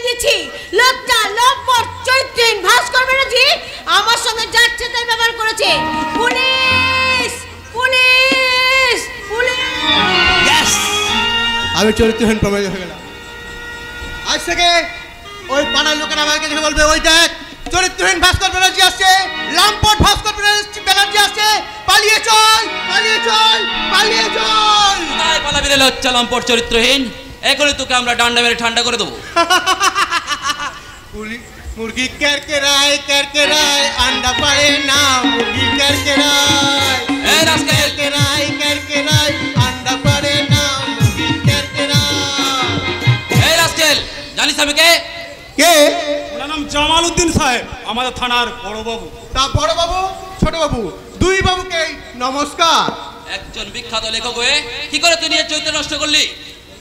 বড় বাবু ছোট বাবু, আপনারা তো পুলিশ মানে তো শান্তি রক্ষক। পুলিশের ডিউটি হলো এই সমাজের শান্তি শৃঙ্খলা বজায় রাখা, কিন্তু আপনারা বলুন তো আপনারা সেই চরিত্র নষ্ট করলেন কেন? শুনছেন তো স্যার, ঠিক এই কারণে লম্পটটা সেদিন আমি ডায়েরি নিলি। এই লম্পট, একটু আগে একটা মেয়ের সঙ্গে তুই নোংরা ব্যবহার করেছিস কেন? বল বল, আর কোনোদিনও কোনো মেয়ের সঙ্গে নোংরা ব্যবহার করবি? আপনারা যদি এই সমাজের সাধারণ লোকদের সঙ্গে চ্যাংড়ামো না করেন, তাহলে আমিও আর কোনোদিনও কোনো মেয়েকে নোংরামো করবো না। আমি বলছিলাম কি বড় বাবু, ওকে জ্ঞান দিয়ে কোনো লাভ হবে না, তার চেয়ে হাতে হাত করা পরে টানতে টানতে আপনি থানায় নিয়ে যান। আর হ্যাঁ, আমি ততক্ষণ মোহনলাল বাবুর সাথে একটু দরকারি কাজ মিটিয়ে আসি। সালাম মাতাল লম্পট চরিত্রহীন কোথাকার। আরে ও বড় বাবু, আমাকে অ্যারেস্ট করুন, অ্যারেস্ট। ও শিওর, তোকে আমি অ্যারেস্ট করে থানায় নিয়ে যাবো। চল চল থানায় চল। সালা সালা লেখক না হাতি, ও খেতিতে কুখেতিতে এলাকায় পচিয়ে ফেলেছি তুই। শালা এক নম্বরে শয়তানের শয়তান। আরে বড় বাবু, আমি শয়তান নই, আমি রাস্তাকার সুলতান। তবে রে জানোয়ার, এত বড় কথা তো সুলতানে আমি বের করে দিচ্ছি। চল শালা থানায় চল। সারা দেশ চল পুলিশের খেলা। দুরন্ত ঘূর্ণির এই লেগেছে পাক, এই দুনিয়া ঘোরে বন বন বন বন। ছন্দে ছন্দে কত রং বদলায়, কত রং বদলায়, রং বদলায়। দুরন্ত ঘূর্ণির এই লেগেছে পাক, এই দুনিয়া ঘোরে বন বন বন বন। ছন্দে ছন্দে কত রং বদলায়, রং বদলায়, কত রং বদলায়, রং বদলায়, কত রং বদলায়, রং বদলায়। নিয়ে ভাস্কর ঠাকুর আমাদের সঙ্গে লুকোচুরি খেলছে, আর তোমরা তাকে বুঝতে না পেরে তোমরা তাকে মাতাল চরিত্রহীন বলে দুর্নাম দিচ্ছ। তাহলে চলো, গত কয়েকদিন আগে ওই জানোয়ারটা পার্কে ঢুকে একটা সুন্দরী মেয়েকে বলাৎকার করার চেষ্টা করেছিল। ঠিক সেই সময় থানার বড়বাবু রুল নিয়ে পিছনে পিছনে তাড়া করেছিল। এ কথা কি সত্যি? তোমাকে তো আগেও বলেছি তার মদ খেয়ে মাতলামির কথা। সে কথা আমি বিশ্বাস করিনি। তোমার ছেলের বন্ধু লাম্বার কাছে মাতলামি করার জন্য এবং মদ খাওয়ার জন্য বেশ কিছু টাকা ধার চেয়েছিল, সে কথাও তোমায় বলেছি। আচ্ছা, তুমি আমার মাথায় হাত রেখে দিব্যি করে বলো তো, ভাস্কর ঠাকুর সম্পর্কে এতক্ষণ যে কথাগুলো বললে সেগুলো সব সত্যি? প্রতিমা, আমি তোমায় ভালোবাসি, তাই আমি তোমার ভালোবাসা দিব্যি করে বলছি। তোমার দেওরের সম্পর্কে যা কিছু বলছি সব সত্যি সত্যি সত্যি। বিশ্বাস করি না, তোমার কথা আমি কিছুতেই বিশ্বাস করি না। তুমি আমাকে কিছুতেই সত্যি কথা বলতে পারো না। আরে আরে, কি দৃশ্য দেখছি, কি দৃশ্য দেখলাম। ছি ছি ছি, দেখো প্রতিমা, দেখো, তুমি নিজের চোখে দেখে নাও জানোয়ারটা কেমন একটা লুঙ্গি পরে, একটা রঙিন গেঞ্জি পরে মদ খেয়ে গাঁজা কলকে টান মারছে। এই যে গোসাই বাবুর, গোসাই খানের গোসাই বাবু আমাকে লজ্জা লম্পট সাজিয়ে কত টাকা কামালে? কি বললি?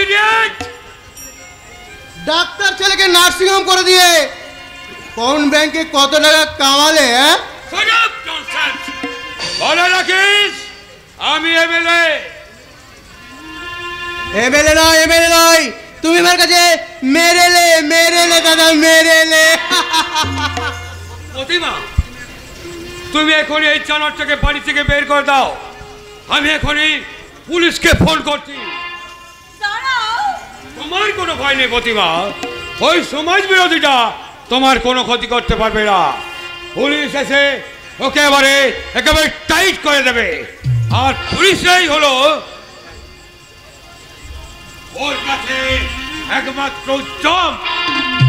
দম মারো দম,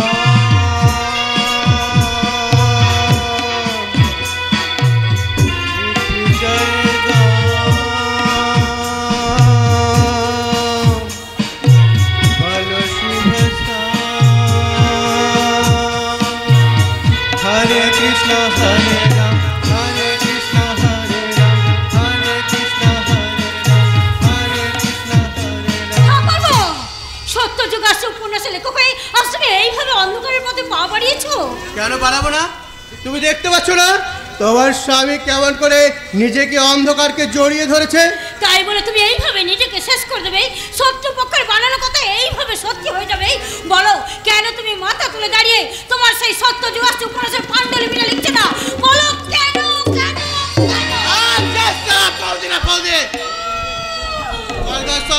আমাকে শাসন করতে আসবে না, আমাকে শাসন করতে হবে। ওই সারা মেরে সাহেবের বউ বলে আমি তোমাকে ক্ষমা করতে পারবো না। ঠাকুরপো, তুমি কি একেবারে নরকের পথে নেমে গেছো? তোমার কি সেই লেখক জীবনের কথা একটু মনে নেই? তোমার কি একটু মনে পড়ে না ঠাকুরপো? পড়ে না? না না না, আমার কিচ্ছু মনে পড়ে না, আমার কিচ্ছু মনে হয় না। এখন শুধু মনে হয় দম মারো দম,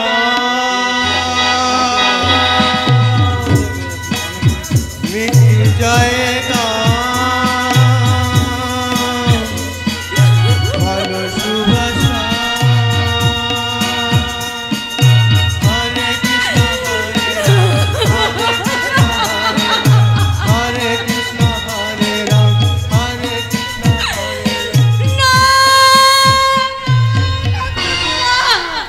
তাহলে তুমিও শুনে যাও ঠাকুরপো, আমি যদি তোমাকে সন্তানের মতো স্নেহ করে থাকি, আমি যদি আমার এই মাতৃ ভাণ্ডারে তোমার জন্য এতটুকু মায়া মমতা জমা করে রাখি, তাহলে আমিও তোমাকে কথা দিচ্ছি ঠাকুরপো, তোমাকে আবার মাথা তুলে দাঁড় করে তোমাকে যদি ওই সত্যযুগ আসছে উপন্যাসের পাণ্ডুলিপিটা না লেখাতে পারি, তাহলে মিছেই মিছেই আমার নাম প্রতিমা, মিছেই আমার নাম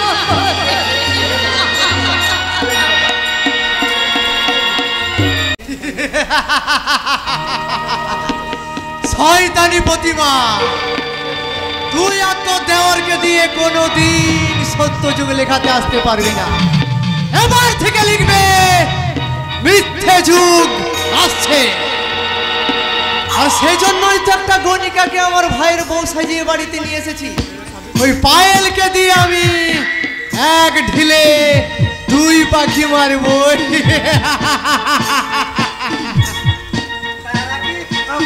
কাজ করতে হবে স্যার। কি কাজ মিস্টার দোল গোবিন্দ ঢোল?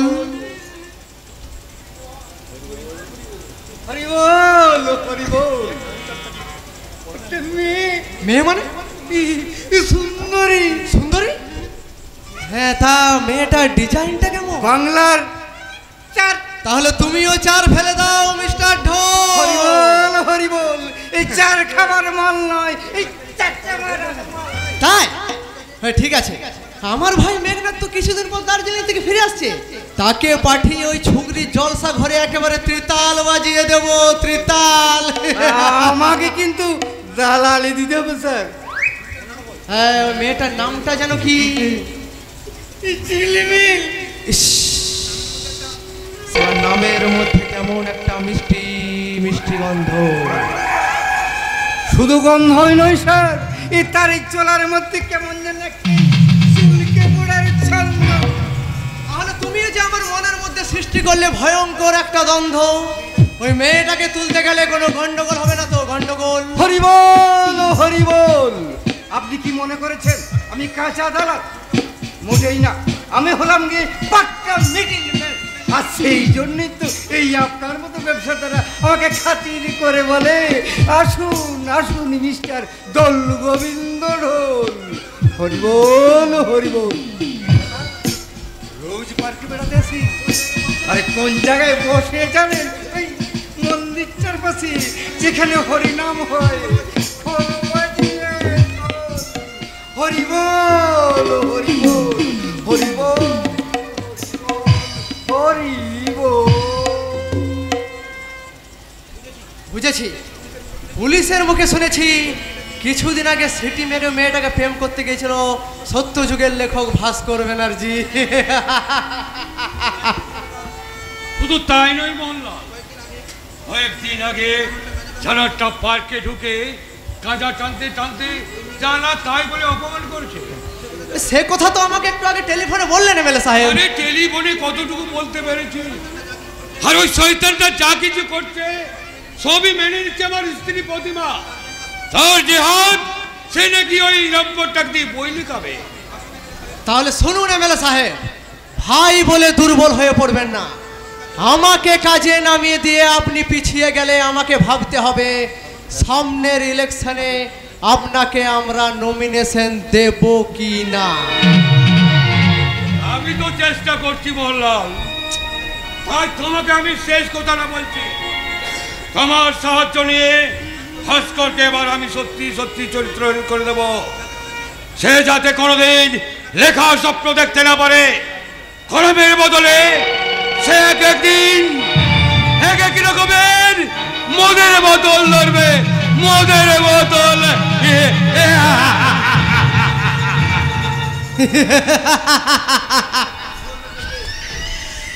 আরে ধরবে ধরবে, শুধু মদের বোতল কেন, আরো কত কি ধরবে।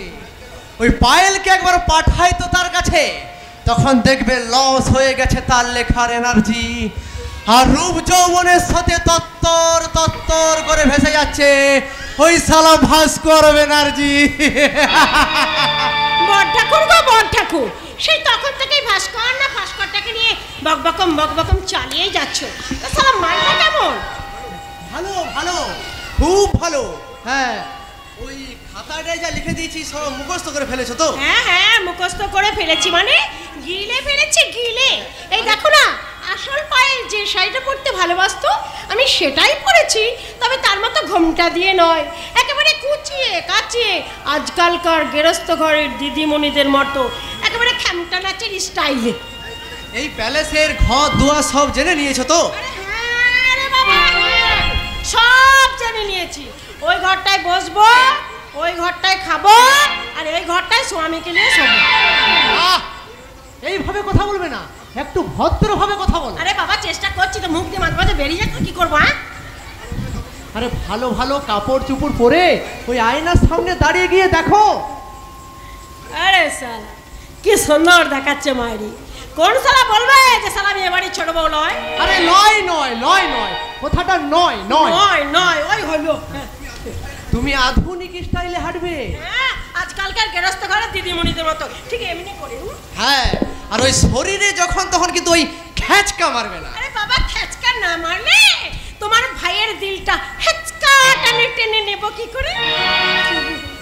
শোনো শোনো শোনো, আমার শেষ কথাটা মন দিয়ে শোনো। বলো ভাই বলো, থুড়ি বলো, বড় ঠাকুর বলো। আমার ভাই মেঘনাথের সামনে লজ্জা ধর্ম ন্যায় নীতি নিয়ে একদম কথা বলবে না, সে কিন্তু মোটেই পছন্দ করে না। আচ্ছা ঠিক আছে ঠিক আছে। হ্যাঁ, আর আমি আমার শালিকে ঘর থেকে নিয়ে বেরিয়ে গেলেই বলবে হাউ ডু ইউ ডু। আচ্ছা আচ্ছা আচ্ছা ঠিক আছে।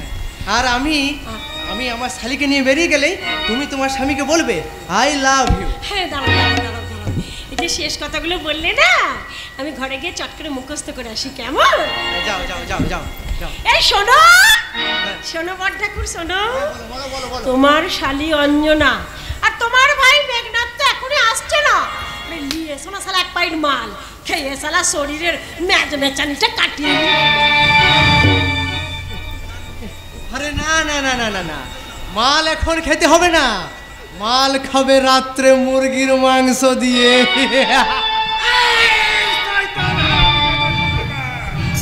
ওদিন তো খুব রাত ভোর মদ মাংসের ফোয়ারা ওড়াচ্ছি, কিন্তু আমার বরাচ্ছের দুখানা রুটি আর একটুখানি গুড় পাঠিয়ে দিসনি কেন? হে কি, ওই পাগলা বুড়োটা বাগান থেকে বেরিয়ে পড়লো কিভাবে? তোর বুক চিরে রক্ত খাবো বলে বাগানের গেট খুলে বেরিয়ে এসছি। একদম হাসবে না। আমি হাসবো কেন রে হারামজাদা? শুধু হাসবি তো তুই। বড় বৌমাকে মরতে বাধ্য করেছিস, মাকে তাড়িয়েছিস, আর এই বাপকে পাগল সাজিয়ে রেখে দিয়েছিস। আমি মৃত্যু গন্ধ পাচ্ছিস না? মানুষ মরার আগে গায়ে যে গন্ধ বেরোয়, সেই গন্ধ। যাও এখান থেকে বেরিয়ে যাও বলছি। না, যাবো না। আমার বুঝি খিদে পাইনি? কাল রাত থেকে উপোস করে আছি আমি। কেন? ওই চাকররা খাবার দেয়নি? কি করে দেবে রে জানোয়ার? যে মেয়েটাকে করে নিয়ে এসছিস, তার খাবার ছোগাতে ছোগাতে তোর চাকরটা ছিপ ফেরিয়ে গেছে। এই এই একদম খেনো খেনো করবে না পাগলা বুড়ো।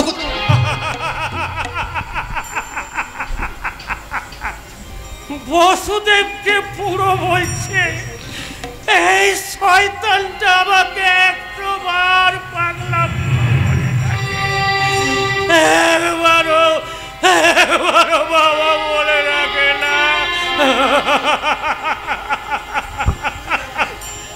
কি করে ডাকবে? এখন যে 1431 সাল, এই সালে এই দেশে বোধহয় বাবা শব্দটাই আর বেঁচে নেই। তোমার মতো বুড়োকে বাবা বলে ডাকলে আমার মান সম্মান সব চলে যাবে। তোদের সমাজের গায়ে খা হবে। ঠিক ঠিক করবে পোকা। আর আমি তখন হাত তালি দিয়ে নাচতে নাচতে বলবো, ওরে খোকা, তোরা বড্ড বোকা, দেশটাকে আজ দিচ্ছিস ধোকা। ওরে খোকা, তোরা বড্ড বোকা, দেশটাকে আজ দিচ্ছিস ধোকা। তোরা মরে যা, তোরা মরে যা, তোরা মরে যা।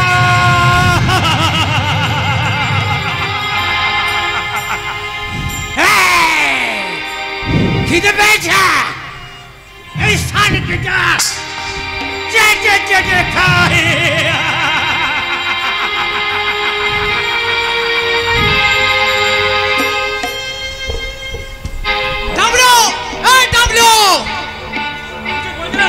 হ্যাঁ, ওই সানিকিটা কুড়িয়ে নিয়ে পাগলা বুড়োটার হাতে তুলে দিয়ে ওই গেটের তালাটা বন্ধ করে দিয়ায়। হ্যাঁ কি কে ফোন করেছিল? হ্যাঁ ওরা চলে আসছে।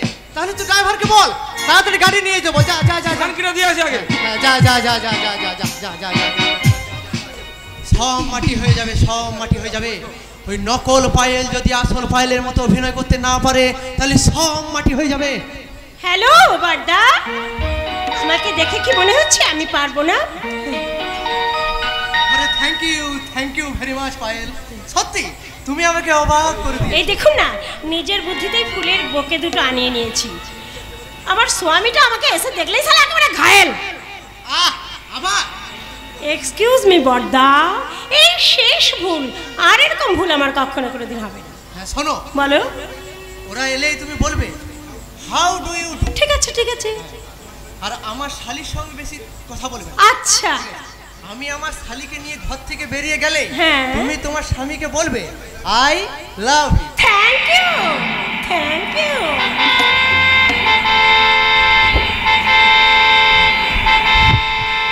ওকে, ওরা কি তাহলে গাড়ি পৌঁছানোর আগে ট্যাক্সি নিয়ে চলে এলো?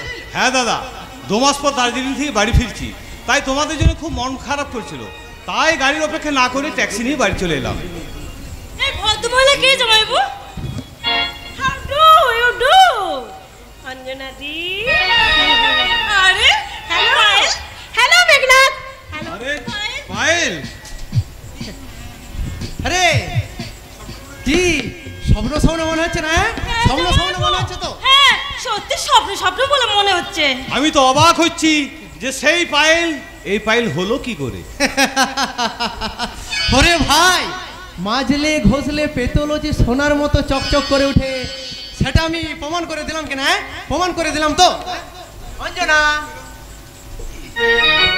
চলো ওদেরকে দুজনকে এখন একটু একা থাকতে দাও।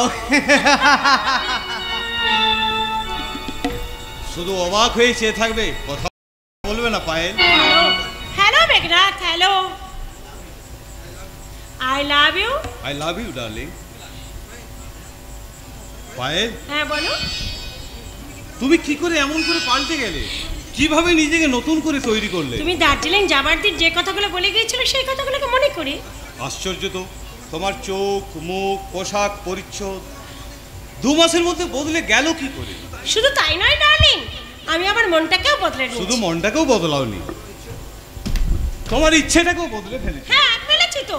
আগের চেয়ে অনেক বেশি ফাস্ট হয়েছি। ফাস্ট স্মার্ট হয়েছি। স্মার্ট। তাই আজ থেকে তোমার আমার ভালোবাসা নতুন করে স্টার্ট। ये मेरा दिल प्यार का दीवाना, दीवाना दीवाना प्यार का दीवाना। ये मेरा दिल प्यार का दीवाना, दीवाना दीवाना प्यार का परवाना। आता है मुझको प्यार में ढल जाना, मुश्किल है प्यारे तेरा बच के जाना। ये मेरा दिल प्यार का दीवाना, दीवाना दीवाना प्यार का परवाना। ये मेरा दिल प्यार का दीवाना।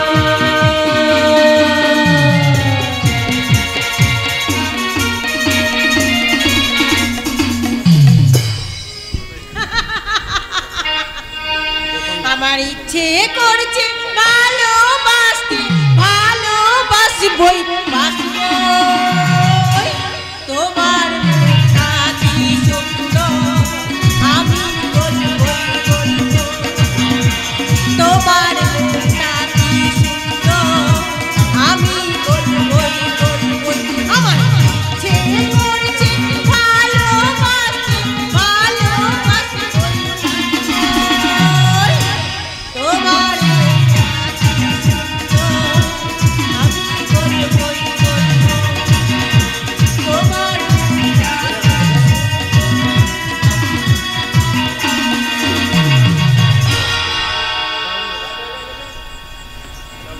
এলো, তোমরা মিলতে মিললে না, দুজনে দুপাশে বসে দু গালে হাত দিয়ে বসে পড়লে। বলে ব্যাপারটা কি দাদা, তোমাদের মাঝখানে এতখানি ফাঁকা জায়গা পড়ে থাকবে? হ্যাঁ দাদা, আপাতত থাকবে, কারণ ওটা এখন আমাদের কাছে মরুভূমি। মরুভূমি? হ্যাঁ, দুজনের সংসার এখন বেকার সমস্যার মরুভূমি। বেকার সমস্যা? হ্যাঁ, দুজনের সংসারের অভাবে মরুভূমি। আরে এগিয়ে যাও, এগিয়ে যাও। তোমরা দুজনে পাশাপাশি বসে ওই ফাঁকা জায়গাটাকে একেবারে মরুদ্যান বানিয়ে ফেলো। কিন্তু তারপর কি হবে? আর তোমরা চাইলে আমি তোমাদের চাকরি দেব। চাকরি? হ্যাঁ, আজই আমি আমার দাদার কাছে নিয়ে গিয়ে তোমাদের দুজনকে ভালো চাকরি করিয়ে দেব। দাঁড়ান দাদা, দাঁড়ান, আপনার মুখটা একবার ভালো করে দেখি। মুখ দেখে কোনো লাভ নেই। সব মুখে মুখোশ পড়া, কারণ সেদিন ডাইরেক্টরের মুখোশ পরে আমাকে একজন সিরিয়ালের নায়িকা করে দেবো বলে ধাপ্পা দিয়েছে। আচ্ছা, আপনার দাদার নামটা কি বলুন? আমার দাদার নাম মিস্টার মোহনলাল মজুমদার। মোহনলাল মজুমদার, যে শয়তান লেখক ভাস্কর ব্যানার্জির সত্যযুগাকে পাণ্ডুলিপিটা কেড়ে নিয়ে তার মাথায় আঘাত করে বর্তমানে লজ্জা সম্পদ চরিত্রহীন বাড়িয়ে দিয়েছে। তুমি থামো তো। দেখো তোমার কি, তোমার কি কোনো ক্ষতি করেছিলে?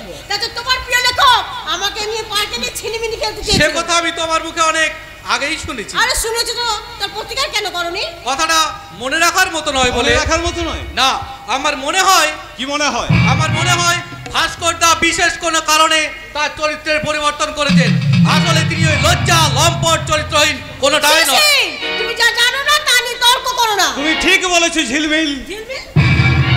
আপনি আমার নাম জানলেন কেমন করে? আরে আমি কয়েকদিন আগে দার্জিলিং থেকে ফিরে এসে তোমার সম্পর্কে আমি সব কথা শুনেছি, তাই আজই আমি তোমাকে আমার দাদার কাছে নিয়ে যেতে চাই। চলো। এই যে মেকআপ, অ্যাডভান্স তুমি ঝিলমিলের হাতটা ছেড়ে দাও। আরে সাবাস, তুমি তাহলে আমার নাম জেনে ফেলেছো দেখছি। শুধু নাম নয় রে শয়তান, আমি তোদের সব কিছু জানি। তুই আর তোর দাদা ব্যবসার নামে যত কুকাজ করিস সবই আমার নখদর্পণে। শিশির, তুমি কি বলছো? হ্যাঁ ঠিকই বলছি। ওরা কি করে জানো? কি করে? ওরা বেকার ছেলে মেয়েদের ডেকে নিয়ে তাদের শরীর থেকে কিডনি তুলে পাচার করে দেয়। কোথা থেকে কি হয়ে গেল? এখন আমি কি করি? যাই, আমি পার্কে থেকে তোমার সঙ্গে লোকটা খতম করে দে। তোমার এখানে নিয়ে যাবো বলে তো সর্ববাবু কাল দেবে নিয়ে আসছে। চালার থেকে মারতে মারতে টেন্টার কাছে নিয়ে যা, ওকে ফিনিশ করে দেয়। আর আমি ততক্ষণ এই মালটাকে ধরে রাখছি। তুই পারবি না।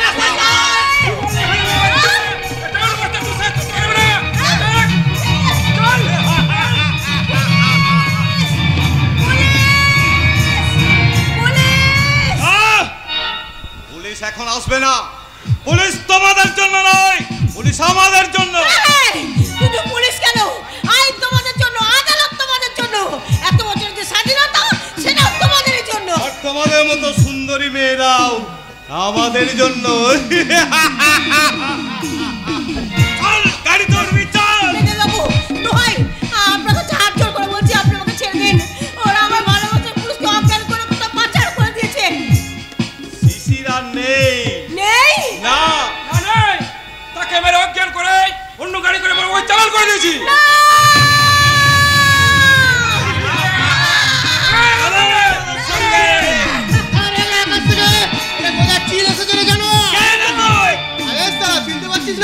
কি করে চিনবি? ওই শালা উল্লু কা পাশে মোহনলাল আর আমার এই মেরে না দাদা আমার ছোবড়া নাই চেঞ্জ করে দিয়েছে। ভাস্কর ভাস্কর রে ভাস্কর, চোর কা উপর वाला बात कर। जा भाग जा साला यहां से। কবি না ওই মেয়েটা না রে, আমরা কাছে যাব না। আপনি বাঁচান, আপনি আমাকে বাঁচান।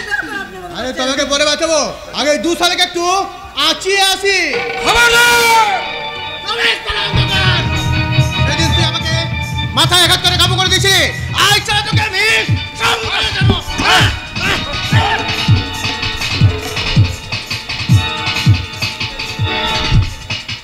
আচ্ছা ঠিক আছে, তোকে আমি দেখে নেবো। ছোট বাবু আমার চলে আসুন, আমরা মাল খেয়ে তৈরি হয়ে আসছে। আরে আসবাই তো, এই শালা লজ্জা লম্পটের কাছ থেকে মালটাকে আমি ছিনিয়ে নিয়ে যাবো।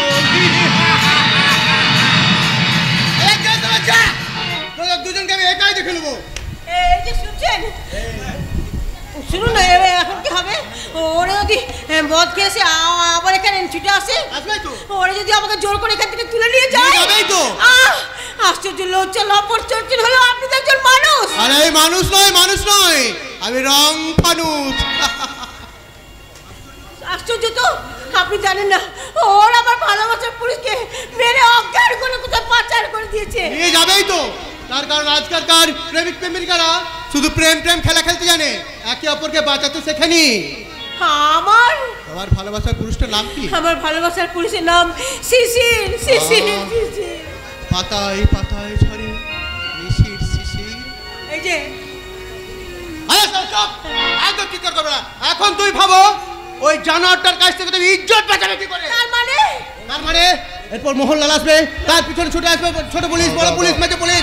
তারপর উচ্চ পর্যায়ে তদন্ত কমিশন করে মিটিং হবে, মিছিল হবে, আর সেই প্যাকেজ চালায় শয়তান মোহনলাল।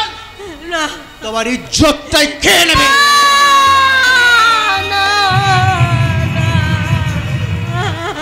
তবে স্যার তোমাকে একটা কাজ করতে হবে। কি কাজ? তোমাকে এই মুহূর্তেই আমাকে ম্যারেজ রেজিস্টার অফিসে গিয়ে তোমাকে বিয়ে করতে হবে। বিয়ে করতে হবে? বিয়ে ছাড়া তোমাকে বাঁচানোর আমি কোনো উপায় দেখতে পাচ্ছি না। কিন্তু কোনো কিন্তু নয়। যখন শুনবে মোহনলাল যে তোমার সঙ্গে আমার বিয়ে হয়ে গেছে, তখন সারা ওই মোহনলাল কুত্তার মতো লেজ নাড়বে, লেজ, আর ডাকবে ঘেউ ঘেউ। আর তুমি ঝিলমিল এই ভাস্কর ব্যানার্জি বউ। লাজে রাঙা হলো কোনে বউ গো, মালা বদল হবে রাতে, মালা বদল হবে রাতে। ও তোরা উলুদে রাঙা বরে লোজে, ও তোরা উলুদে রাঙা বরে লোজে, মালা বদল হবে রাতে, মালা বদল হবে রাতে। লাজে রাঙা হলো কোনে বউ গো, মালা বদল হবে রাতে, মালা বদল হবে রাতে। তাপস, তোমার কাকা ভাস্কর ব্যানার্জি একটা মেয়েকে জোর করে বিয়ে করে বাড়ি নিয়ে আসছে। হ্যাঁ, কিছুক্ষণ আগে আমরা সেই খবরটা পেয়েছি জিতেন্দ্র। তোমার পিতাজি এমএলএ সাহেব তোমার কাকার বউকে মেনে নিয়ে বাড়িতে থাকতে দেবেন তো? বউ নয়, বউ নয়, সেই মেয়েটা ওই ভাস্কর ব্যানার্জি রক্ষিতা, নয়তো তার লামপট্টের সঙ্গিনী। কাজে যাকে তাকে আমরা বউ বলে মেনে নেবো না জিতেন্দ্র। তুমি নয় মেনে নেবে না, কিন্তু তোমার মা, শুনেছি তোমার মা তোমার কাকাকে ভীষণ ভালোবাসে। ঠিক বলেছো। আজ আসুক ওই জানোয়ারটা ঘাট ধাক্কা দিয়ে বাড়িতে বের করবো, বাবাকে বলে এমন অপমান করবো যেন কোনোদিনও আমাদের বাড়িতে না আসতে পারে। সে তোমাদের নিজেদের ব্যাপার, তোমরা নিজেরাই কি করবে ঠিক করে নাও। আমি তোমাদের ফ্যামিলি ম্যাটারে নাক গলাতে আসিনি। আমি এখন যাই, তোমার বাবার সাথে কাজে কোথাও ফাইল করে তাড়াতাড়ি চলে যায়। আর দেরি হয়ে গেলে তোমার কাকার সাথে আবার দেখা হইবে। আর তখন মাল খাওয়ার জন্য যদি টাকা চাই, আমি কিন্তু দেওয়াক ঠিক রাখতে পারবো না। না না না, তুমি যাও, আমি দেখছি। ছি ছি ছি, ওই জানোয়ারটার জন্য আমার সব জায়গায় অপমান সহ্য করতে হচ্ছে। আজ আর ক্ষমা নয়। তুই কাকে ক্ষমা করার কথা বলছিস রে তাপস? তোমার দেওয়ার ওই ভাস্কর ব্যানার্জিকে। ভাস্করকে তুই ক্ষমা করার কে? বরং সে তোদের প্রতি মুহূর্তে ক্ষমা করে যাচ্ছে, সেটা কি তোরা বুঝতে পারিস? কি বলছো মা? যে লোকটা আমার বন্ধু জিতেন্দ্রের কাছে মদ খাবার টাকা চায়, রাস্তাঘাটে মাতাল হয়ে বমি করে, জোর করে একটা মেয়ে সিঁদুরে সিঁদুর দিয়ে বাড়িতে বিয়ে করে নিয়ে আসে, সে অপরাধী নয়? না, আবার বলছে সে অপরাধী নয়, বরং যাদের কথা শুনে তুই তাকে অপরাধী ভেবেছিস তারা অনেক বেশি অপরাধী। তার মানে আমার বাবা ব্রিজ তৈরি করার কাজ পাইয়ে দেওয়ার জন্য তোর বন্ধু লাম্বার কাছ থেকে মোটা টাকা ঘুষ নিয়েছে, সে খবর তো জানিস? হ্যাঁ, আমার সামনেই লাম্বা বাবাকে টাকা দিয়েছে। মোহনলাল তোর কাকার মাথায় লাঠি মেরে সত্যযুগ আসছে উপন্যাসের পাণ্ডুলিপিটা কেড়ে নিয়েছিল। কার নির্দেশে জানিস? তোর বাবার। আর সেই জন্যই তোর কাকার মাথায় লাঠি মারার খবর পেয়েও তোর বাবা কিন্তু মোহনলালের বাড়িতে প্রতিবাদ করতে যায়নি। এসব তুমি কি বলছো? মোহনলালের অপরাধের কথা তোর বাবা জানতো, আর সেই জন্যই তোর বাবার মুখ বন্ধ করতে মোহনলাল তোর বাবাকে মোটা টাকা ঘুষ দেয়, আর সেই ঘুষের টাকাতেই তৈরি হয় তোর নার্সিং হোম। না না না, আমি ভাবতে পারছি না আমার বাবা এত নীচ, নোংরা, স্বার্থপর। তা ছি ছি ছি, তার ছেলে বলে আমার পরিচয় লজ্জা করছে মা। বাবার কথা শুনে জীবনে পথ চলে আমার অনেক ভুল হয়ে গেছে মা। আমি তোমাকে ভুল বুঝেছিলাম, কাকাকে ভুল বুঝেছিলাম। এতদিন তোমার কথা আমি মন দিয়ে শুনিনি। কাকা সম্পর্কে আমি অনেক খারাপ কথা বলেছি। আজ তোমার কথা শুনে আমার সব ভুল ভেঙে গেল মা। তুমি আমায় ক্ষমা করো মা, ক্ষমা করো। ও তোর রে, ছাড় ছাড়, তোর কাকা কাকিমার আসার সময় হয়ে গেল। যাই ওদের ঘরটা গুছিয়ে দিকে, লেখার কাগজে গোটা ঘরটা ছড়িয়ে আছে, আমি সাজিয়ে দিকে যাই, গুছিয়ে রাখিয়ে যাই। আহ, কি আনন্দ! কাকা কাকিমা আসছে বলে মা আনন্দে আত্মরা হয়ে কাকার ঘর গুছিয়ে দিতে গেল। আমি যে কাকার সম্পর্কে অনেক খারাপ কথা বলেছি, এই মুখ নিয়ে আমি দাঁড়াবো কি করে? এই যে তাপস, তোমার বাবাকে একবার ডাকো, বলো আমি এসেছি। আমার বাবা আপনার চাকর নয় যে আপনি ডাকলে এসে সেলাম করে দাঁড়াবে। সামান্য একটা এমএলএ ছেলে হয়ে এত বড় সাহস! ওরে বাবা, ধনপতি বাবুর কি দুঃসাহস, কি দুঃসাহস! কি বলতে চাস? মুখটা কমিয়ে, নাহলে দীর্ঘদিন ধরে জমিয়ে রাখা বারুদ আমি বাস করে নেবো। আর এই সাধারণ মানুষের কাছে তোমার এই নোংরা জীবনটা আমি প্রকাশ করে দেবো। আমি যে যাব আমার বন্ধু মোহনলালকে অপমান করার সাহস তুই পেরি করতে আজকাল? বাবা, তোমার এই শয়তান বন্ধুর কথা শুনে আমি তার সম্মান রক্ষার জন্য আমি নিজের সম্মান নষ্ট করতে দেব না। তুমি জানো তাপস, তোমার কাকা যে মেয়েটাকে বিয়ে করার নামে লুট করে নিয়ে আসছে, সেই মেয়েটাকে আমার ভাইয়ের মেঘনাথ হাত থেকে বাঁচাতে গিয়েছিল বলে আমার ভাই মেঘনাথকে কি মারেই না মেরেছে। মোহনলালের ভাই মেঘনাথকে হাসপাতালে দিতে যেতে হয়েছে। থাক থাক, তোমাদের মুখে আর মিথ্যে কথা শুনতে চাই না। তোমরা আমরা এখান থেকে আপনারা কেউ এক পাও নড়বেন না। নতুন বরকনেকে না দেখে আপনারা যাবেন না। ওই দেখুন ভাস্কর ঠাকুরপো রেজিস্ট্রি অফিস থেকে তার বউকে সঙ্গে করে নিয়ে একসাথে বাড়ি এসে গেছে। কেন গো নবাব তালেবর খা এন্ড শাহেনশাহ আকবর আমাকে বউ নিয়ে আসতে দেখে তোমাদের বুকটা কি ডিপ ডিপ ডিপ ডিপ করছে? ঠাকুরপো, মা তুমি কাকিমাকে ঘরে নিয়ে যাও। চলো বোন, তুমি আমার সাথে বাড়ির ভেতরে চলো। আরে দাঁড়াও দাঁড়াও, আমার নতুন বউটার সঙ্গে সকলের পরিচয় করে দিই। এই যে বউ, উনি হচ্ছেন আমার বৌদি, ওনাকে প্রণাম করো। এসো ভাই, আশীর্বাদ করি তোমাদের দাম্পত্য জীবন সুখের হোক। তাপস, কাকিমাকে প্রণাম কর। ও হচ্ছে আমার ভাইপো তাপস, ওকে আচ্ছা করে আশীর্বাদ করে দাও। এরপর ওনাকে, উনি হচ্ছেন আমার দাদা, মনটা ভীষণ সাদা, ওনাকে আরে না না না না না না এক হাত দিয়ে এক পায়ে। আর উনি হচ্ছেন আমার দাদার বন্ধু মিস্টার আরেক দাদা, তার মনটা কিন্তু ভীষণ সাদা। আরে রে রে, ওকে হ্যান্ডশেক করো, ডান হাত দিয়ে নয়, বাঁ হাত দিয়ে, বাঁ হাত দিয়ে। ঠিক আছে, এই অপমানের চরম প্রতিশোধ যদি আমি না নিতে পারি, আমার নামে একটা কুকুর পশিস ভাস্কর, বিদেশি না বিদেশি।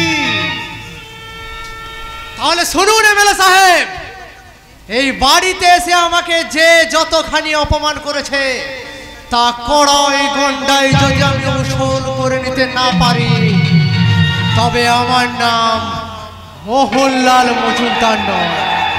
কথাটা মনে রাখবেন, জাস্ট মাইন্ড ইট। চলে, গুড বাই মিস্টার মোহনলাল। ঠাকুরপো, এসো, তোমরা সবাই মিলে আমার সাথে বাড়ির ভেতরে এসো। চলো গো। কাকা, তুমি আমার মাথায় হাত দিয়ে বলো, তুমি কি সত্যি মদ খেয়েছো? তুমি কি সত্যি লজ্জা লম্পট চরিত্রহীন? তুমি আমাদের না জিজ্ঞেস করে এই বয়সে কেন বিয়ে করলে? কেন কেন কেন? আরে দাঁড়া দাঁড়া, তোর বাবাকে আমি একটা কথা জিজ্ঞাসা করিনি। দাদা, তোমার ছেলের মাথায় হাত দেওয়ার অধিকার আমার আছে তো? বাবা, আমার কাকার প্রশ্নের তুমি জবাব দাও, জবাব দাও, জবাব দাও। এমএলএ সাহেব, আপনার জবাব দেওয়ার আগে আমি এই জানোয়ারটার কাছ থেকে জবাব আদায় করে নেব। তাই নিন জামাল সাহেব, ওই জানোয়ারটা নিয়ে আমি আর পেরে উঠছি না। ওর জন্য আমার মান সম্মান বংশের ইজ্জত সব চলে গেল। এই শয়তান, সেদিনের সেই মেয়েটাকে তুই বিয়ে করেছিস? সত্যি বলছি মাইরি বলছি বড় বাবু, আমি মেয়েটাকে বিয়ে করেছি, কিন্তু ওই মেয়েটাও কিন্তু আমাকে বিয়ে করেছে। কিন্তু মেঘনাথ বাবুকে তোরা বেদে পিটিয়েছিস কেন? আমরা তো ভেবেছিলাম পিঠেবার আগে ওর পিঠে বড় বড় অক্ষরে লিখে দেবো মেয়ে মানুষের মাংসের কারবারি, আর তারপর সারা এলাকাটাকে দড়িয়ে ঘোরাবো। শুনছেন স্যার, শুনছেন? এই জানোয়ারটার কথাবার্তা শুনছেন, এরপরও আপনি রুল পেটা না করে দাঁড়িয়ে আছেন।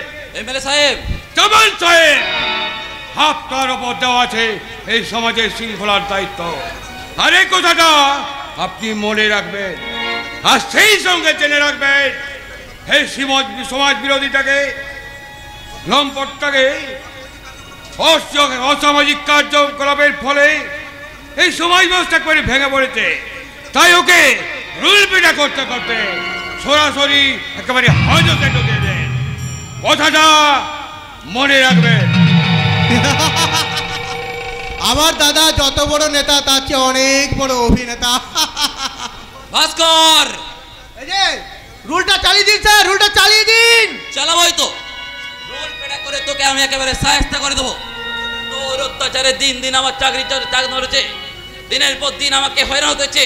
তাই এমএলএ সাহেবের কথা মতো আমাকে কাজ করতে হবে, আর প্রমাণ করতে হবে আজ তোর একদিন কি আমার একদিন।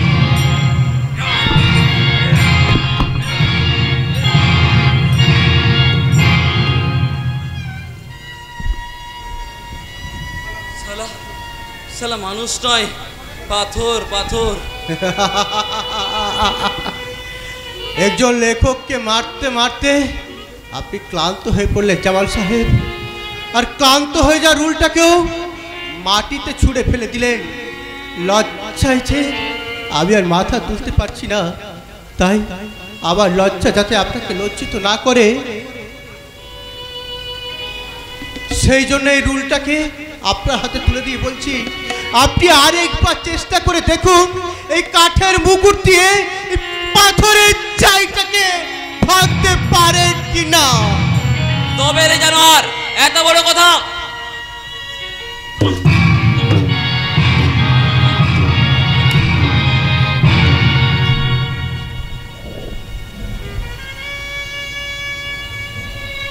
চলে যাচ্ছেন কেন স্যার? মেরে একেবারে শেষ করে দিয়ে যান। আপনারাই তো সাপ্তার হাসপিকে ফোন করেছেন, আপনারাই তো নেতাজি সুভাষচন্দ্রকে দেশ থেকে তাড়াতে বাধ্য করেছেন, আপনারাই তো বড় লোকদের সঙ্গে গোল টেবিল বৈঠক করে এদেশে নিয়ে এসেছেন পঙ্গু স্বাধীনতা। আপনারাই তো অনেক লেখকের কলম স্তব্ধ করে দিয়েছেন। মারুন স্যার, মারুন, বাঁচিয়ে রাখবেন না আমাদের মতো কয়েকটা লেখককে, আপনি বাঁচিয়ে রাখবেন না, ওদেরকে সত্য কথা লিখতে দেবেন না।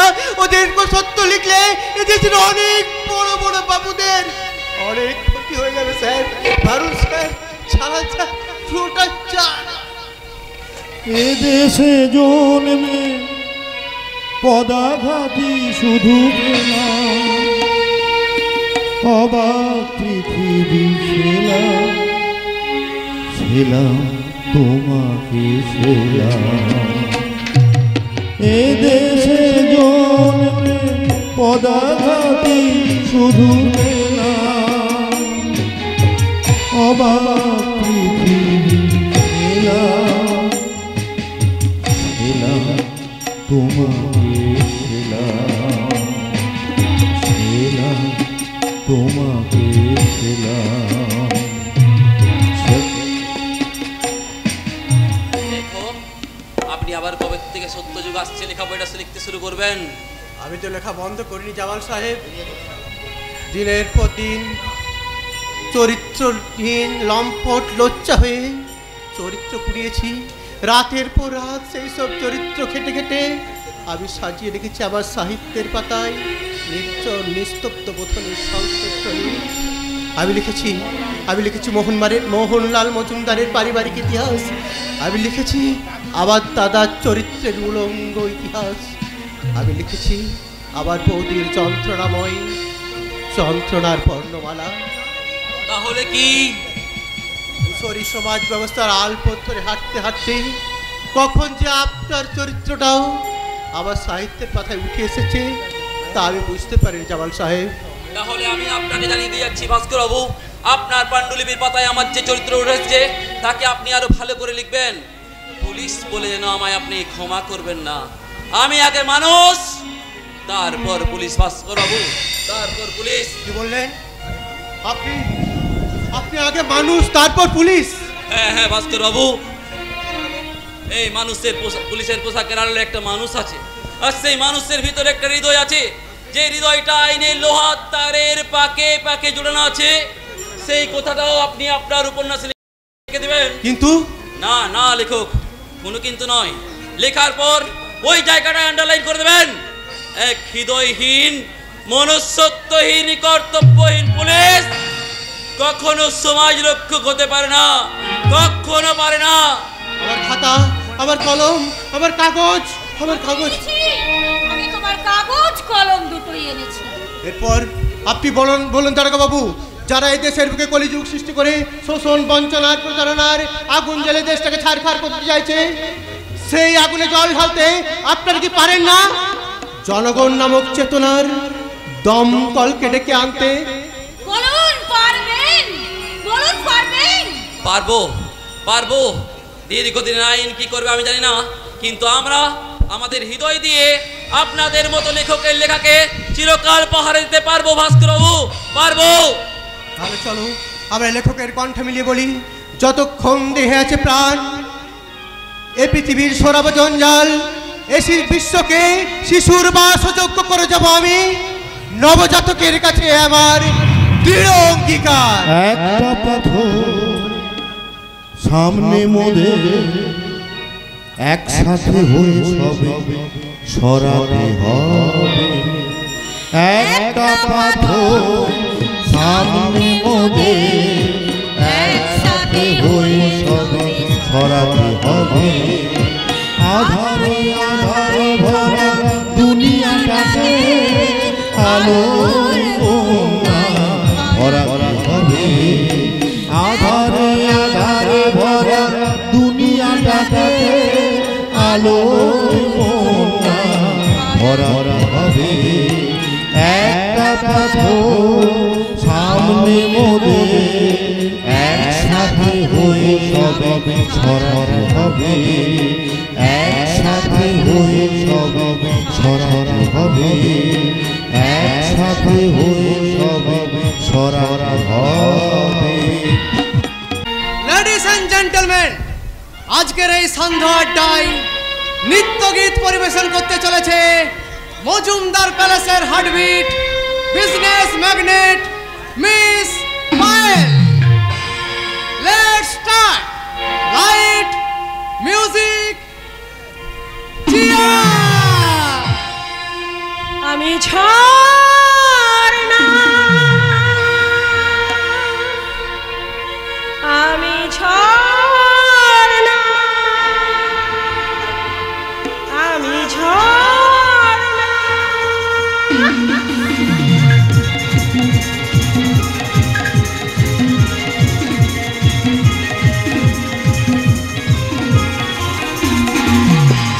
ঝর্ণা ঝর্ণা ঝর্ণা, আমি ঝর্ণা ঝর্ণা ঝর্ণা। ঝর্ণা ঝর্ণা ঝর্ণা, আমি ঝর্ণা ঝর্ণা ঝর্ণা। রঙিন কৃষ্ণা নিয়ে বারবার ছুটে যায়, কেউ কেউ বলে আনন্দ। না না না, ঝর্ণা ঝর্ণা ঝর্ণা, আমি ঝর্ণা ঝর্ণা ঝর্ণা। রঙিন কৃষ্ণা নিয়ে বারবার ছুটে যায়, কেউ কেউ বলে আনন্দ। না না, ঝর্ণা ঝর্ণা ঝর্ণা, আমি ঝর্ণা ঝর্ণা ঝর্ণা।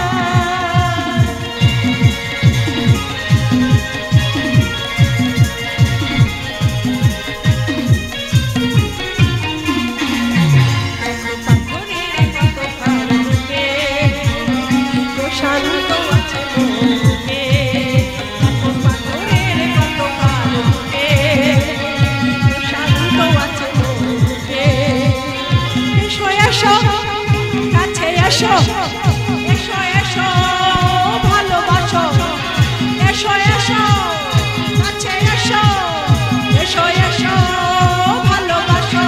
আমি সাহারার বুকে বইয়ে দিতে পারব না। ঝর্ণা ঝর্ণা ঝর্ণা, আমি ঝর্ণা ঝর্ণা ঝর্ণা। আমি ঝর্ণা,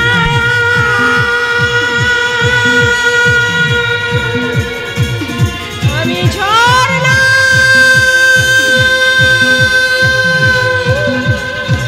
আমি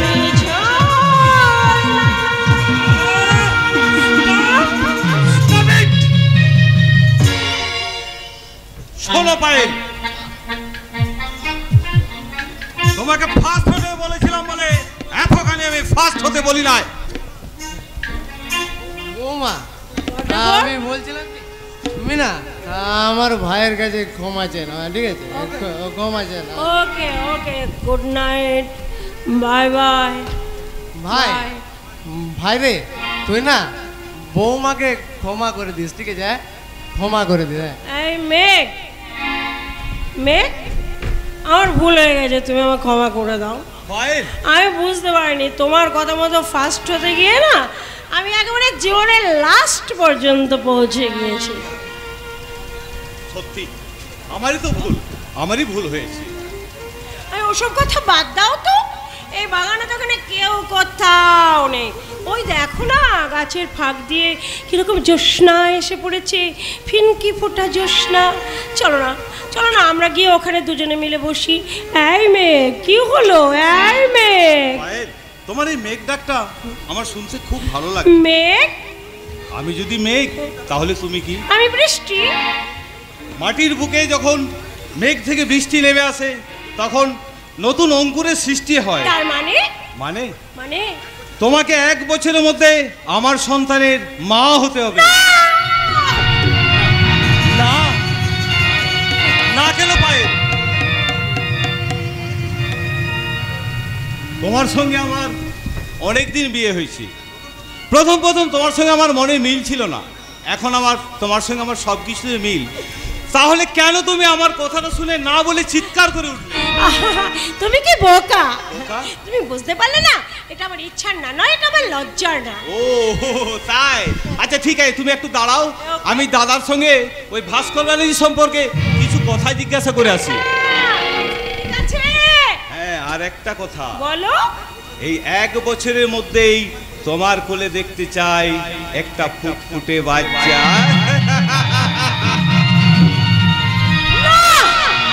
না না না, তা তুমি কোনোদিনই দেখতে পাবে না, কারণ তুমি জানো না যে আমি তোমার সত্যিকারের বউ নই, আমি তোমার ভাড়া করা বউ।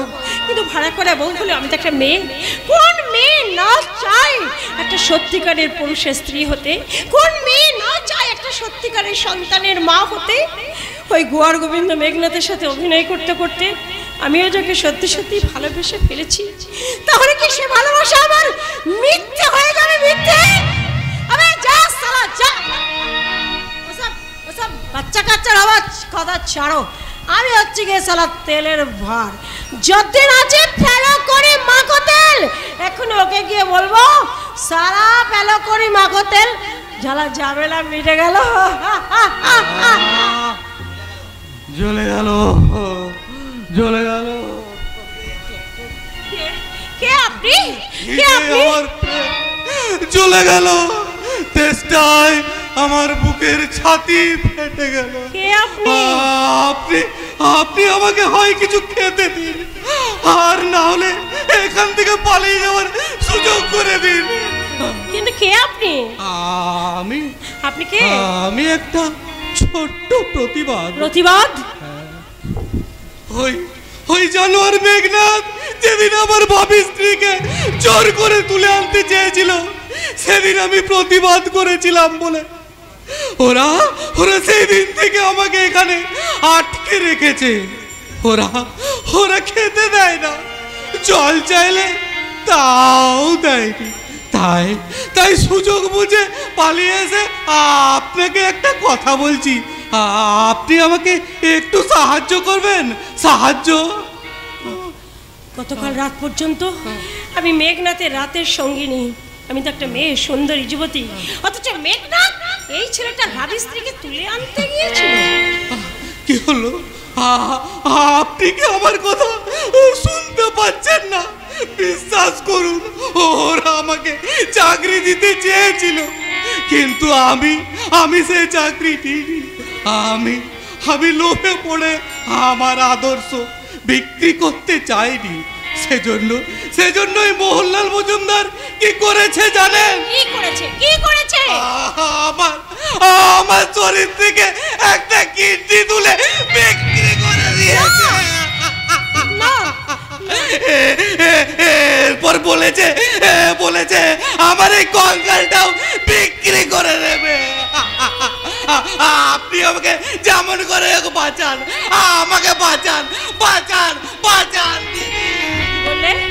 কি বললে ভাই? তুমি আমাকে দিদি বলে সম্বোধন করলে? এই সমাজের কোনো পুরুষ কখনো কোনোদিন যে কথাটা আমাকে বলেনি, দিদি বলে সম্বোধন করেনি, আজ তুমি আমাকে সেই কথা বললে? বাঁচাবো ভাই, নিশ্চয়ই বাঁচাবো। তোমাকে আমি এখান থেকে পালাবার সুযোগ করে দেবো। এই যে ভাই শুনছো? কি হলো? প্রচন্ড খিদে আর তৃষ্ণায় ছেলেটা অজ্ঞান হয়ে পড়ে গেছে। দাঁড়াও ভাই, দাঁড়াও, তুমি একটুখানি দাঁড়াও, আমি চট করে গিয়ে তোমার জন্য খাবার আর জল নিয়ে আসছি। তোমাকে যেতে হবে না, আমি খাবারও নিয়ে এসছি আর জলও নিয়ে এসছি। এত রাত্রে তুমি আবার কুড়ে ঘর থেকে কেন বেরিয়ে এলে? আমি যে কুড়ে ঘর থেকেই শুনতে পেলাম মা, কে যেন তোমার কাছ থেকে খাবার চাইছে। কি সারা রাতে জেগে থাকো পাগলা বাবা?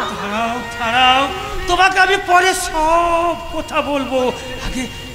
আগে ছেলেটাকে কিছু খেতে দিই। কি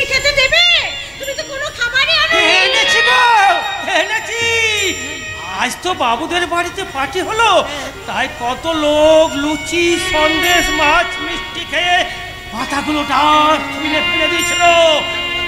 এক পাল কুকুর সেই খাবারগুলো খাচ্ছিল, আর আমি না তাদের মুখ থেকে খান কতক লুচি কেড়ে নিয়েছি কালকে খাবো বলে। এই এই ছেলে উঠ না, উঠ, উঠ, উঠ।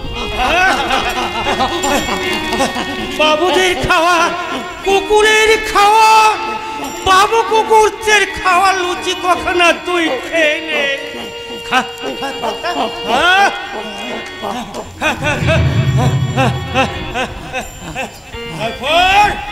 তারপর স্বাধীনতা 50 বছরের চোখের জলটা তুই ঢক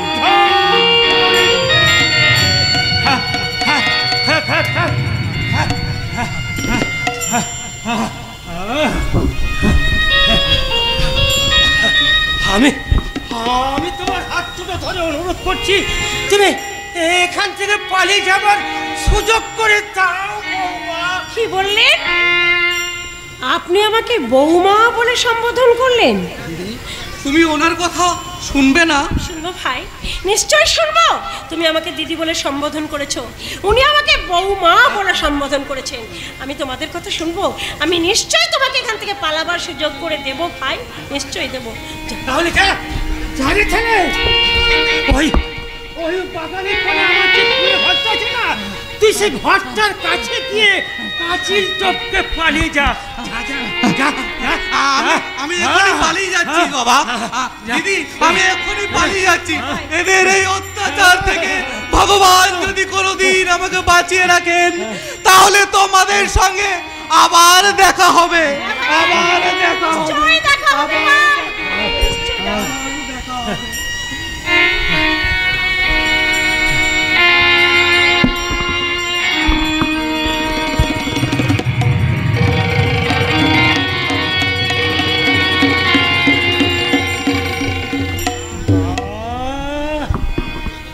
কতদিন পর একটু শান্তি পেলাম। আমি আশীর্বাদ করি তুমি তুমি সুখী হও বৌমা। পাগলা বাবা? আমি তোমার পাগল বাবা নই। তাহলে? আমি তোমার শ্বশুর। শ্বশুর আপনি? ওই শয়তান মোহনলাল আর মেঘনাথের বাবা গো। বাবা?